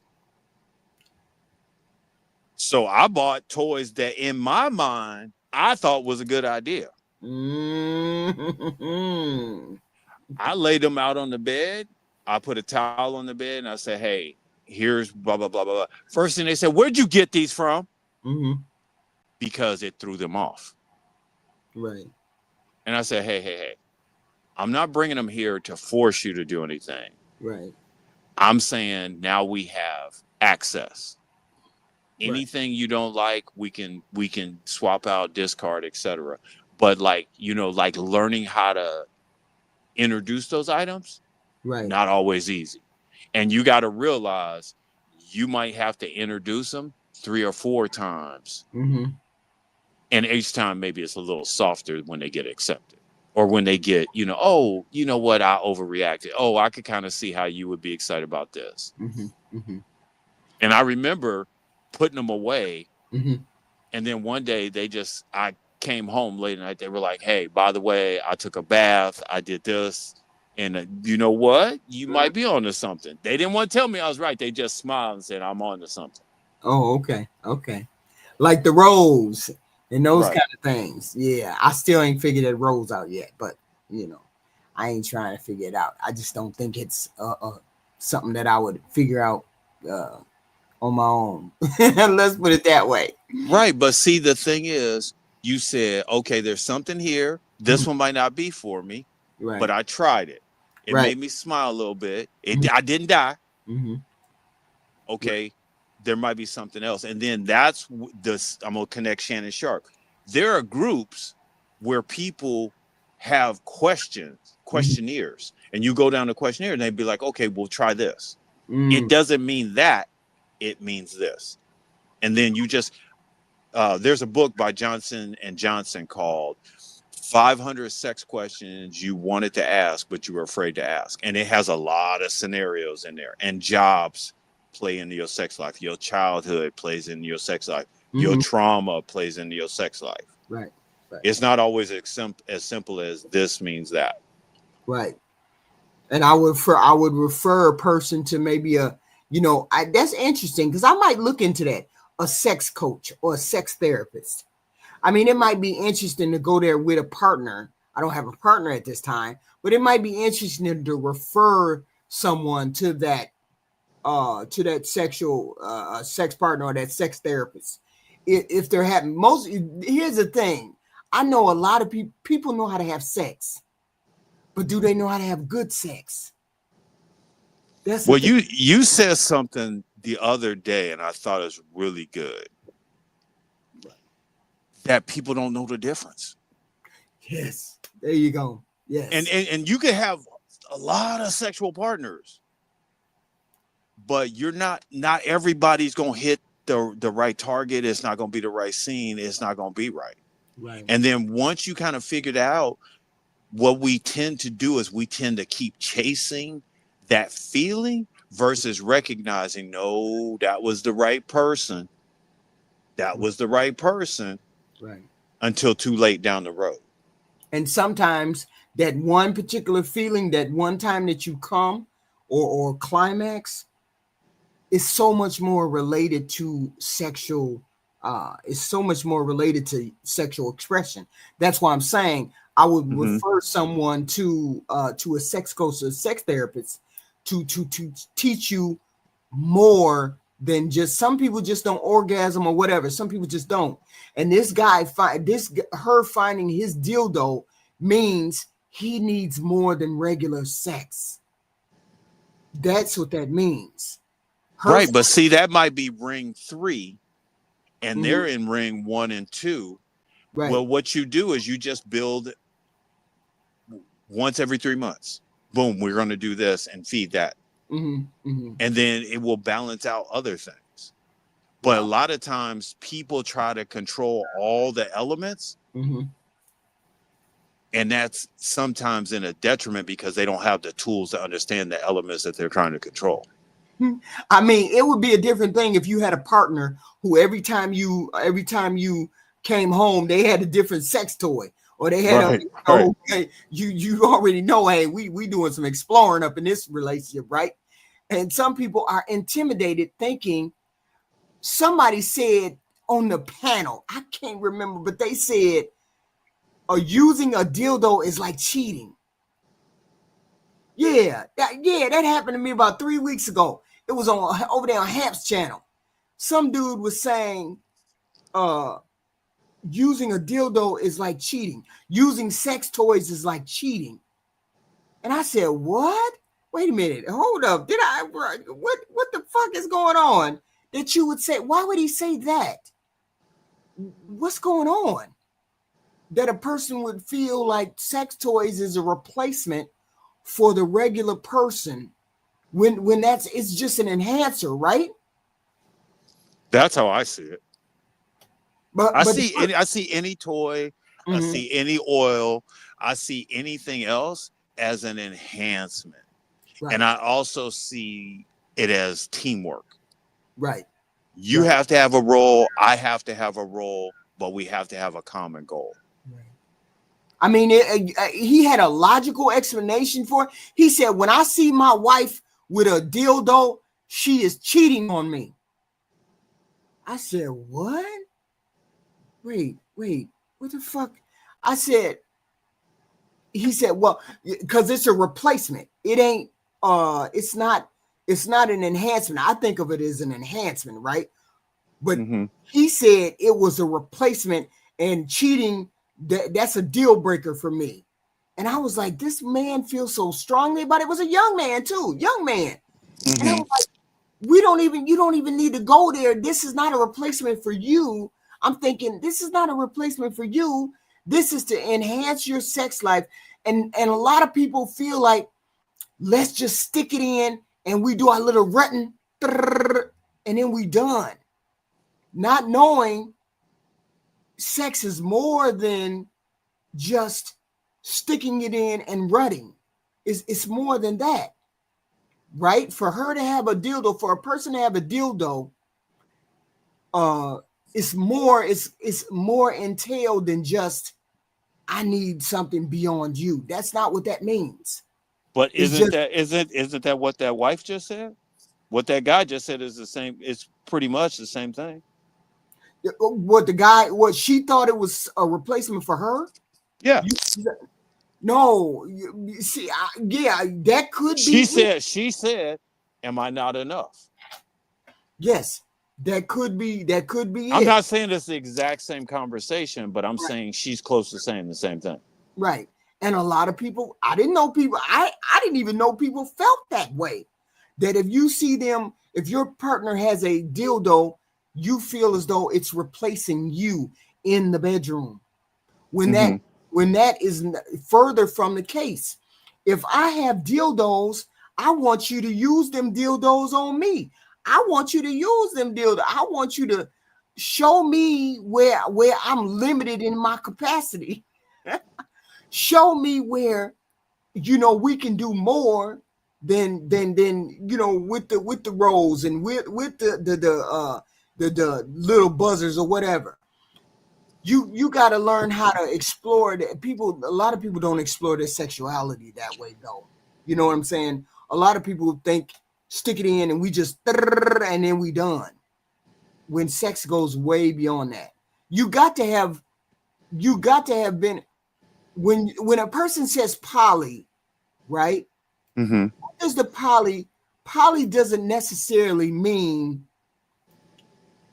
having you explained it further earlier. You said poly doesn't mean you just get to have sex with a whole No, bunch of people. no. Explain the poly thing and how the it's different category is categorized differently with another person. Explain it again. Okay, so let me just give you an example. If you think of most things that you do Hey Aaron, without, I'm sorry. Hey Aaron. hello, Aaron. Hello. Hello. Hey. If you think of most things you do without sex, Mm-hmm. that's a polydynamic. We're going to have a cookout. You going to bring some things. I'm going to bring some things. But our common goal is to make everybody feel good and everybody feel special. And it has nothing to do with sex. Okay. But it's about building community, building things. It's rules to everything. Mm-hmm. So a lot of times when I explain poly to people, I say take the sex off the table because you should be able to talk to other women in the poly community and Mm-hmm. say, hey, here's some things that I've been experiencing sexually. What do you do? Some feedback. And then they'll come to you with resources. And I think a lot of times we don't have the ability to tap into those resources Mm-hmm. without getting judged, without the church being in it, without the government being in it. And that's where, to me, poly people become a good resource. Mm. See, because when I think of poly, when I thought of poly, I thought a whole bunch of people rolling over each other and having sex together, and that was Cr- my thought. cranking it out. Yeah. Right, my thought of poly. Now that I've been on the internet, I've gotten a little bit better understanding that that's not it. It's more of a family or community dynamic, right? Mm-hmm. So when people say, "Oh, okay, well, wouldn't you have an intimate relationship with both or this or that?" I had another letter where a woman and a man opened up their relationship, and her questions that she had for her husband, she was giving us the questions, like, why is it he doesn't eat me out? Why is he eating her out? He doesn't do that to me. Why is he doing it to her? And I opened up the relationship, right? And I think that's a part of what people think when they think of poly. In poly relationships, they think of you're giving this person more in a relationship. And you said it's more about maybe we have other things in common. This other person, like sucking toes or whatever. You outsource the things for, I would say you start with what you don't like. Okay. Mm-hmm. Like you say, yeah, I'm gonna do anything for my husband, my partner, my friend, but I ain't doing this. Outsource that. Okay. And you and I come to an agreement. We're gonna do this thing, we're gonna outsource this. Okay. And when we outsource it, now you and I are partners in it. I'm not gonna let my partner down by doing more than I said I was gonna do. Mm-hmm. And I'm gonna come back and I'm gonna show you uh, thankfulness, love, and admiration for you letting me do something that really wasn't your thing and you trusted me with it. Now I feel even more. My battery's charged because you didn't make me feel icky about my feet. Mm-hmm. You said, you know what? Yeah, go ahead, do that. Okay, so this is not a cheating because we upfront and we're upfront and we understand the dynamic. Okay, you're outsourced. Mm-hmm. Mm-hmm. So, do you think women are willing to accept this outsourcing if you put it that way, or is cheating? This is not. This is not cheating, and this is not the same thing. Not the same thing. So you can't outsource that. The other thing. So I'm going to say something that has happened to me. I've been cheated on. Okay. And when I was cheated on, it didn't bother me, the sexual part. It was when I've had to become a detective. It was the lying. It was the blatant doubling down. It was being caught and still not owning it. It was all the shenanigans that went with that. Okay. That's where it was. It Okay. wasn't when you deal with a poly partner and they say, "Hey, I want to do this. What do you think about it?" You're actually in the conversation. And the golden rule is you go as slow as the slowest partner. So if you're not comfortable with something, but I really want to do it, I don't do it because I value you not being uncomfortable. Mm, okay. Aaron, do you have any thoughts on this? Kind of, Polly? sort of. Huh? Um, a, an epiphany kind of struck me. And when I was listening to you talk about whomever it was on Hamp's panel, discussing how he thought the use of toys was cheating, and Right. then Right. to hear Brother Zeus follow that up with, "In poly, you only go as slow as the slowest person." Your response, it seemed very critical of something that he established as a boundary of his own or an opinion of his own. Mm-hmm. And I think that's why it's very difficult for people. I don't want to, relegate this to men or women, but just people in general. It's very difficult for them to Mm-hmm. communicate their sexual proclivities because of the initial response being very judgmental or very, critical. Mm-hmm. Rather than saying, that's how this brother felt, it just it sounded like you were attacking his, something that he I was. mean, it was weird. I mean, I We wasn't. need the use of that word right there. There you go. Stop right. No, no, no, Weird, no, no, no, no, no, right? no. How do you suppose that would make someone feel when they're trying to communicate? If Not, that's just the kind of climate that people are used to dealing with, mhm. how do you suppose they would feel about communicating this level of intimacy to an intimate partner? Yes, I recognize that. What I'm saying, but what I'm saying, I'm not saying what he thought was weird. What I'm saying was I had a weird response to him saying that. Somewhere in the back of my mind, I said, "Do people really think that way? Are they?"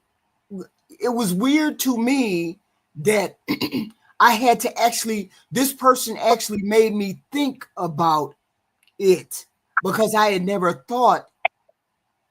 Is that cheating? Is that does that May put? I, may I? May I? I think what Because Aaron, may I jump in 1 second? I go think ahead. what we're finding out is our thoughts can be tangled. And Yeah. you're saying that if you untangle them, Mm-hmm. that's what we saw you do in real time. That's what Yes. Aaron was pointing out.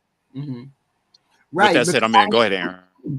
No, and in doing so, you have to be mindful of how others perceive that process, right? Because we're not mind readers, we're right. not mind understanders, right? We only know what's in your mind based on what and how you communicate. Mm-hmm. So Mm-hmm. it's just something to take into consideration. You know what I mean? It's just what we say influences the way people kind of think and move. You know? Right. See, we got here because the letter that I read, a wife. Did you hear the letter? Or you didn't hear the letter? No, I heard it. Oh, okay. The wife found a dildo. So this is Yeah, how we got here. yeah, I know. And I was like, okay, so we gotta unpack that. What I didn't initially jump to gay. I didn't initially jump to that. I don't know where my brain I don't No, know no, where. no. HQ, we're not pointing the finger at you. We Oh understand no, where no. you're coming. We're saying that most people Mm-hmm. don't have the emotional ability that you did to untangle it, and they're not in front of people, so they do more of a jerk reaction. That's Right. what we're pointing out. Right. Yeah. And I'm saying I'm trying to I'm trying to navigate not having knee-jerk reactions. I'm trying to process it inside, whatever shock, for a better You, word, you, process the shock inside as I process it, and I'm coming to a better understanding, a more mature understanding of what I'm one saying. one way, and I've said this on many occasions before in other subjects. If you're if you're genuinely seeking what it is that you're seeking, the best way to overcome this shock and find out ways to better process whatever it is you're trying to process, Mm-hmm. and to avoid people from misinterpreting what it is you're doing, is to simply ask questions. Yeah. And I'm doing it with Zeus because I think Zeus is more, I don't want to, how do I say, you're more sexually, would it be liberated or fluid? Uh, Either way, I don't think that's fair.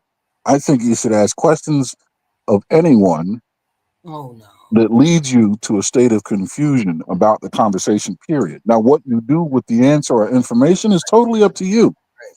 But if you're forced to find yourself in a position where you're unpacking something, Mm-hmm. someone's credentials or credibility as you see them shouldn't be the only reason why you ask them questions. The fact that you've been led to a crossroads should be enough to ask questions. Now, what you do with the answer is up to you. Right. Right. Mm. So what did you think about the letter over generally? Because we went down a rabbit hole. So, I mean, given that the contents of the letter isn't my particular cup of tea, I can clearly see that he is afraid to communicate to her something that he sees as integral to the sexual, his sexual expression. And in doing so, she kind of doubled down on whatever it is he's afraid of by making it about her. Mm-hmm. Instead of asking, am I not good enough? I think the more appropriate question is, what is it that you get from this, and how can I be more integral in that for you? Right, but I understand. But see that her response is a similar response to what I would have. Which is what I was kind of getting at. Right. So I'm saying it's not unusual. Though my response is not unusual, but I'm saying, Hold on, HQ. Hold on, HQ. What Aaron is saying, or I'm sorry, I'm going to assume what he's sharing is a tool. You're saying you Yes. don't have the tool. He's sharing the tool. mm-hmm. Rather than react to the tool, just breathe for a second and embrace the tool. That's what we're saying. Yeah, I like it. Well, y'all continue with the continue with what you were saying. I was listening. I interrupted you. No. That was a great close right there. I mean, if I said anything else, it would be unnecessary. Oh, okay. So can we go on to the last letter? Please do. Okay. Our last letter here. He says, geez, did I miss it? Oh, okay. Great marriage. Wait a minute. No, that's not it. Sorry. That's some bullshit. Okay. What I learned when my 10 years of marriage ended, but the mirror stayed up. MIRROR. The mirror stayed up. I wasn't abusive. I did not cheat, but I still caused harm. I used to think it was all her moods, her selfishness, her wounds, her silence. But the truth is, I was hiding myself too. Behind patience, behind routine, behind being the good husband. I stayed, I provided, I showed up. But I also shut down, closed myself off, avoided the hard conversations. I waited for peace that I wanted to come without planting peace. And when the love started to fade, I thought staying quiet was the noble, stoic thing to do. But silence can wound just like shouting can. I was not the villain, but I wasn't the man I thought I was either. Divorce didn't destroy me. It just made it impossible to keep lying to myself. Some of us leave marriages thinking we did all the right things, but absence isn't the same as peace, and passivity isn't the same as patience. It took losing it all to start finding myself. I was married for a decade.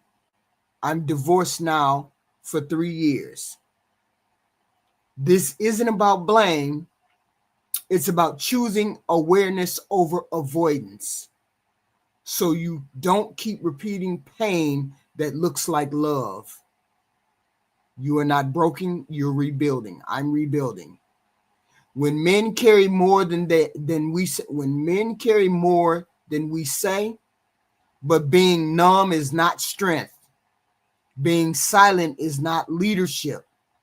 Your softness isn't a weakness as a woman. It's your compass. Come home to your heart before someone else has to leave theirs behind. That was a letter. It was anonymous. Zeus, are you there? Yes, I'm here. What did you take from some of that? Okay, so I'm gonna give you two guys in our group. I'm gonna use Aaron as one of them. Okay. I'm in a neighborhood. Black America's at one end of the block, and Aaron's at the other end of the block, and I'm in the middle of the block. Mm-hmm. It takes me an extra effort for me to go do an activity with Black America. It takes extra effort for me to do something with Aaron. Right. There's a great value in doing something with both of them. So would you agree that both men are totally different? Mm-hmm. But what you get from them is you get navigation. That person who wrote the letter was saying as a man, he was lost. And so he did what he thought he was programmed to do. Mm-hmm. And he didn't find something, AKA, when you go out camping, when you go out fishing, Mm-hmm. it recalibrates your male energy. And then you come back and you got a different focus. I was with a guy, we were doing CrossFit. It was 5 a.m. in the morning. I said, bro, I can't believe you come here at 5 a.m. in the morning. Now I was joking because I'm there at 5 a.m. in the morning. And he said, look, man, I got a wife and 2 kids. He goes, I got to steal time to improve myself. That's what he said. So I thought, man, I'm enlightened by stealing time to improve myself. It just gave me a different perspective. So when I'm going back on the street, Black America would give me one perspective. Aaron would give me another perspective. By me filling my cup with both of those, I'm going to find my place in the middle somewhere to make myself better. But a lot of times as men, we drown in the duties of our family and their world that we lose ourselves. You can't be the leader if you just busy just checking the boxes. So that's a take on this. What I learned. What this person learned. I'm assuming. I'm assuming it was a man. It wasn't. So it was implied or implicit that it was a guy, right? Yeah, let's just say it was a guy. It was a guy. So what I got from this was he was doing an autopsy of his relationship. Mm-hmm. Not he's not doing an autopsy of his relationship. He's doing an autopsy of his behavior in the relationship. He's doing that work about himself. I was Agreed. I Agreed. wasn't X, Y, and Z. I Mm-hmm. wasn't a bad husband. I wasn't an abuser. I didn't hit. I didn't scream. I didn't do all of this, but I did cause damage by being stoic, quiet, not making a fuss, not letting my needs be known, not letting not letting her know what bothered me, not letting her uh uh not letting me express what I wanted in that relationship. That's what I got from that. I got me standing up as a guy, doing all the guy things. What I thought she wanted, I gave her, but that wasn't what she wanted because I'm assuming she left him. I'm assuming making that assumption that she left him. So if she let and he because he apparently he wasn't abusive, he wasn't all of this, but yet and still he got left. So Okay, when you do an autopsy, how many bodies are on the table? One. He's only worried about himself. right. What he's talking about as a man, Mm-hmm, when Black America was talking about the stages of 7, he mm-hmm, was talking about how you transition into those. When you see men in pictures, you always see like a hair transition. You see him with a mustache, handlebar mustache. Then you see him with a goatee. Then you see him with a beard. Those are just transitional stages that you can look through. mm-hmm, What the man is saying in so many words, he was saying, I was lost. So let me just give you an example of a man being lost. Like, hey, this is going on. And I want to say, how do I, I'm driving my daughters to school on this road trip, but they just keep yakking all at the same time. I want to tell them to be quiet or talk lower. How do I do that? Black America tell them, turn around, tell them, shut the fuck up. Aaron says, hey, ladies, can we find a better volume that we can all deal with? Now you got two choices. Now you take something in the middle and you find your own choices. But what men tend to do with emotions is we swallow that. So we miss the opportunity to engage with our daughters so they can become better women mm-hmm, and we can become better communicators. Those are the communication tools we miss as men. It's small, it's very small, mm-hmm. but that daughter will now be more aware of her behavior. Do you Right think now, having a daughter makes a man better? what? Do you think having a daughter makes a man better? How did you get that out of what I just said? What goddamn room, No, no, no, no, gaslighting no. room did we just open? I'm not saying that you communicated that. I'm just the thought just occurred to me. Does that make a man better to have a daughter? I think women make men better. Us being around women, women have a tendency with their body language, like, "Ooh, I'm cold." Okay, if you're around men, we don't change the temperature of the. We just put the campfire on and we make noises. Mm-hmm, When mm-hmm, you're around women, there are other things that they need that they say with nonverbals, and we learn to pick those up.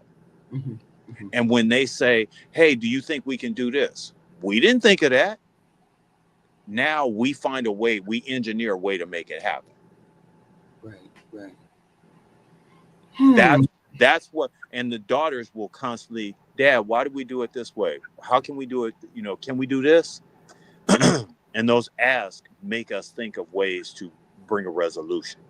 I think I was a very annoying. I think I was one of those annoying daughters. You're still there, baby. We still love you, but you're still there.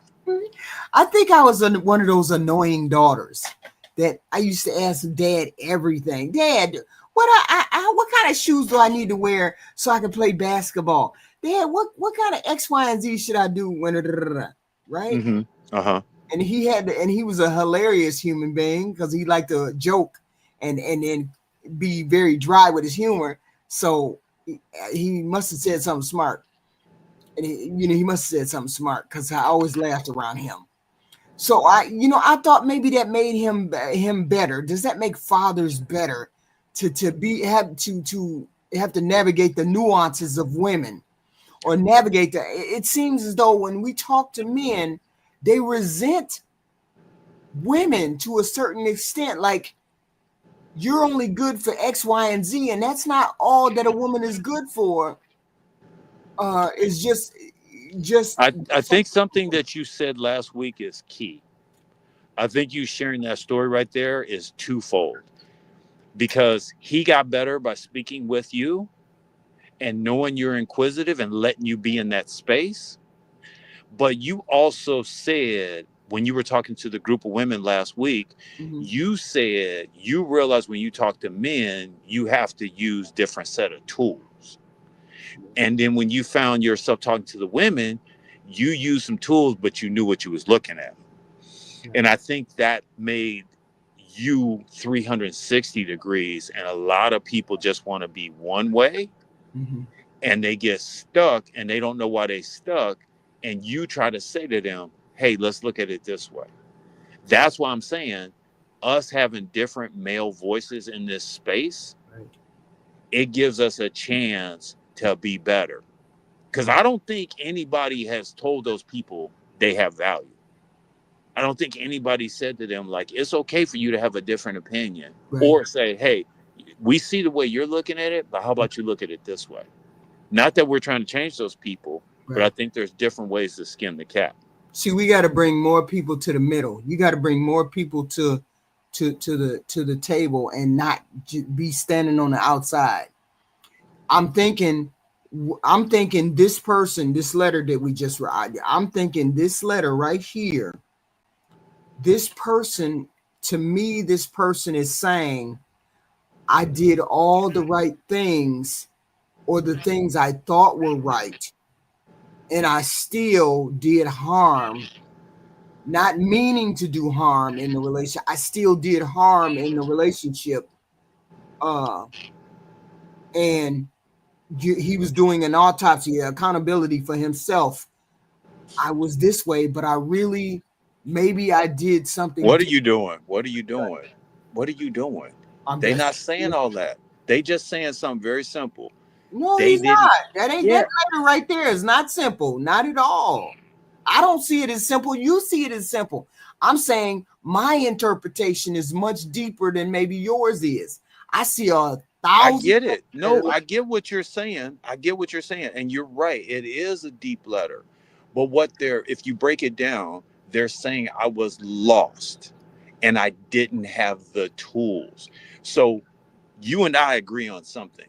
Well, You all, you're general. You're saying a overall vision. I'm like deep diving into the letter. every week I meet with 6 groups. And all of those groups are all about making you better, but Mhm. not, you can't do it every 6 months. You're just doing it 15 to 45 minutes at a time. Mhm. And it's little bitty tools. We had a guy the other day, he said his mom said something and it really took him off and blah, blah, blah. And I was like, oh, well, that wasn't what she was saying. She was saying this. He was like, I didn't even see it that way. Now he has a new tool to work with. It Mhm. doesn't have to be perfect, but we need tools. As men, we need better social tools. Mhm. That's what the guy was missing. And we also need to understand what cycle we're in. Sometimes I think we be. Sometimes I think we on different planets. I mean, I get some of what you're saying. I get some of what you're saying, but the first letter, the first sentence tells you the whole letter, and everything else after that first sentence is an explanation of what that first sentence. Everything after that first sentence is an explanation about that first sentence. When And a woman writes in a book, what is that called? writing in a book, No, it's a diary, right? a diary. Okay, what's it called when a man writes in a book? Okay, writing in a diary. No, it's called a journal, but a lot of men don't understand the importance of journaling. Women do. Right, to put your feelings into context. Yes, I get that. I get that. And we have to learn these elements. Okay. And once you kind of learn those elements, you do better. So let me read this to you. I want to make sure I understand. How do you interpret it? You I'm interpreted your I'm way. not saying you're wrong. I'm not saying you're wrong. I think the way you think is beautiful. I think the way you express yourself is beautiful. I love that you're willing to grow, and I love sometimes that you just stand on stuff because you're trying to say, "Hey, I got a foundation here. Until you prove me a little bit more, I got a foundation." I don't think I'm saying I don't appreciate your Right, thought right, process. right. I just want to see how we interpret things differently, how a man interprets things and how a woman interprets things. Because he said, somebody in the comments said, we interpret everything. Women interpret things, and men just read what's on the paper. So I just wanted to see how much truth that is with that first sentence. Lick your lips first. Okay, go ahead. Okay. The first sentence was, I wasn't abusive, I didn't cheat, but I still caused harm. That was the first sentence. What do you think that sentence was about? How do you interpret that sentence? I didn't know what to do. I was lost and I didn't know what to do. You didn't elaborate a little bit. What do you mean? I think a lot of times men do not know what to do, so they do too much or they do too little. And then when it comes back later, they have to be accountable for that. And they're like, they don't know how to say, I didn't have the right answer. Mm. They don't know how to call a meeting and say, hey, here's what I think we should do. Does anybody have a better way to do it? Oh, okay. A lot of times we look at the men to have all the right answers. Mm-hmm. And sometimes time doesn't allow you to have a thought process. You just got to be a critical thinker on your feet. And it might turn into a shit show sometimes. Mm. Okay. You read what Rocket say in the comment. Can you read what's in the comments? Or I you can't see. Let me see if I can see okay? the You're on the comment. phone. Oh, It's wait a minute. Okay, Rocket White. what in the hell? I mean, what we doing? What is that about? What the hell? You wild. Rocket White is wild. Thank you for coming in, y'all. Make sure you hit the like button coming in. Thank you. This week is the letters for my marriage. Letters to my marriage. He's just having fun. Don't take it serious. Please like, subscribe. If you like the content, please come back. We have letters to my marriage on Tuesdays, where we open and discuss marriages, or we open and discuss letters that people send in about their marriage and the problems and the issues that they may run into.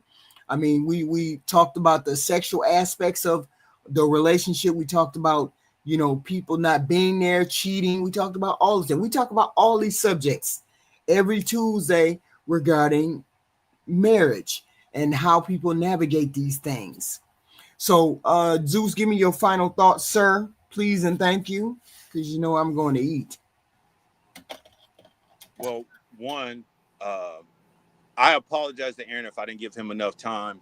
Um, I definitely love you doing these. I love you allowing me to speak. Yeah. I love being on the chat. I love the people in there. So I appreciate all this time we get to.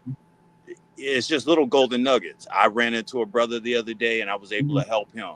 Right. And I really appreciate this chat because it gives me a chance to know how blessed I was in my path of life. With And I that try. said, We try to open the discussion up to a broader, because if somebody comes in and says cheating is a sin and blah blah blah, we want to open up their mind to say not all cheating is a sin. There's complex reasons why people cheat. There's complex reasons why people do X, Y, and Z. We want to broaden people's mind and perspective about marriage, about what it means to be married, what it takes to be married, what kind of tools you need to be married, right? And I opened this up when we first started this show today, explaining that if you don't understand how to resolve conflict, you don't know how to approach conflict in a mature way. If you don't know how to approach fighting in a mature way, your relationship is going to be doomed. Any relationship is going to be doomed if you have not figured out how to navigate those tools needed to ward off destruction in relationships. Because a lot of people, the first thing they do is scream and holler. Second thing they do, oh, you bitch made da da da da da, you gay or da da da da da, all that.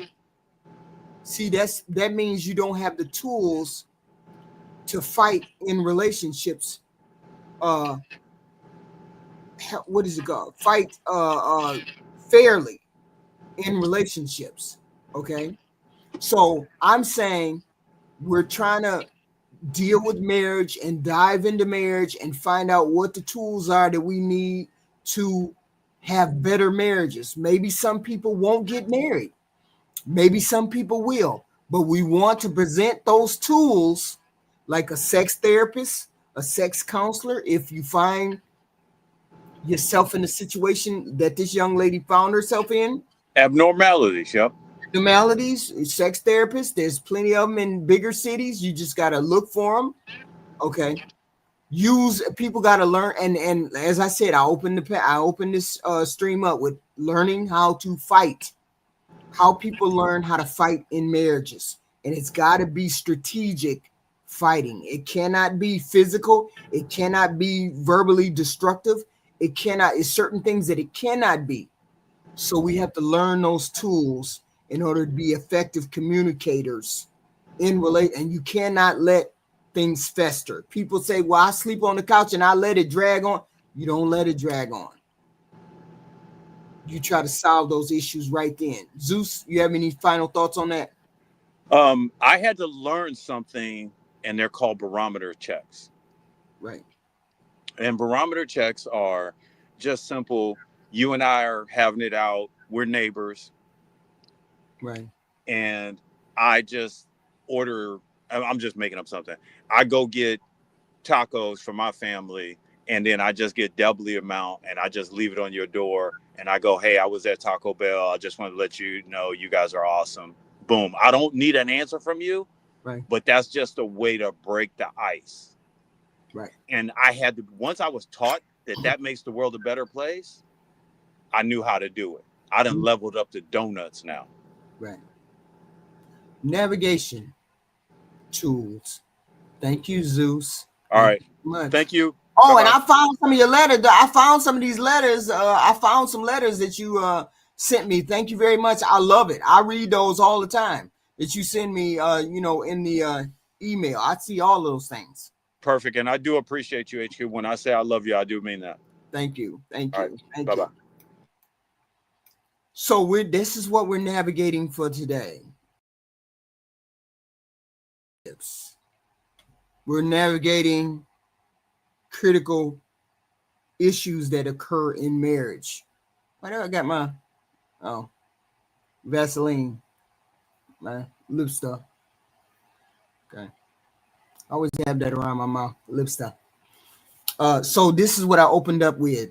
Please learn how to fight. Please learn how to fight. Please learn how to navigate the marriage.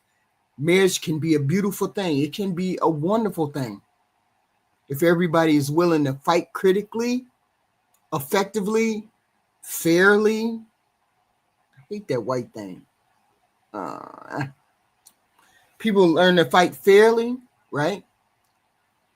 But this is the problem that we have. People don't know how to fight fair. People like to rah, rah, rah. And this is how marriages end. But I'm telling you, this is a critical piece in a marriage. When you learn how to fight effectively, your marriage may last longer than most if you figure out how to navigate conflict with your partner. And that's one of the most important things about being married. Emotionally regulating yourself and being able to help other people emotionally regulate. So, and I thank you all for coming. Thank you, thank you, thank you. I will see you tomorrow. We're going to have a review of something tomorrow. I don't know, but we're going to have a review. I see. Please hit the like button, subscribe button, share button, please, and thank you. Thank you, thank you.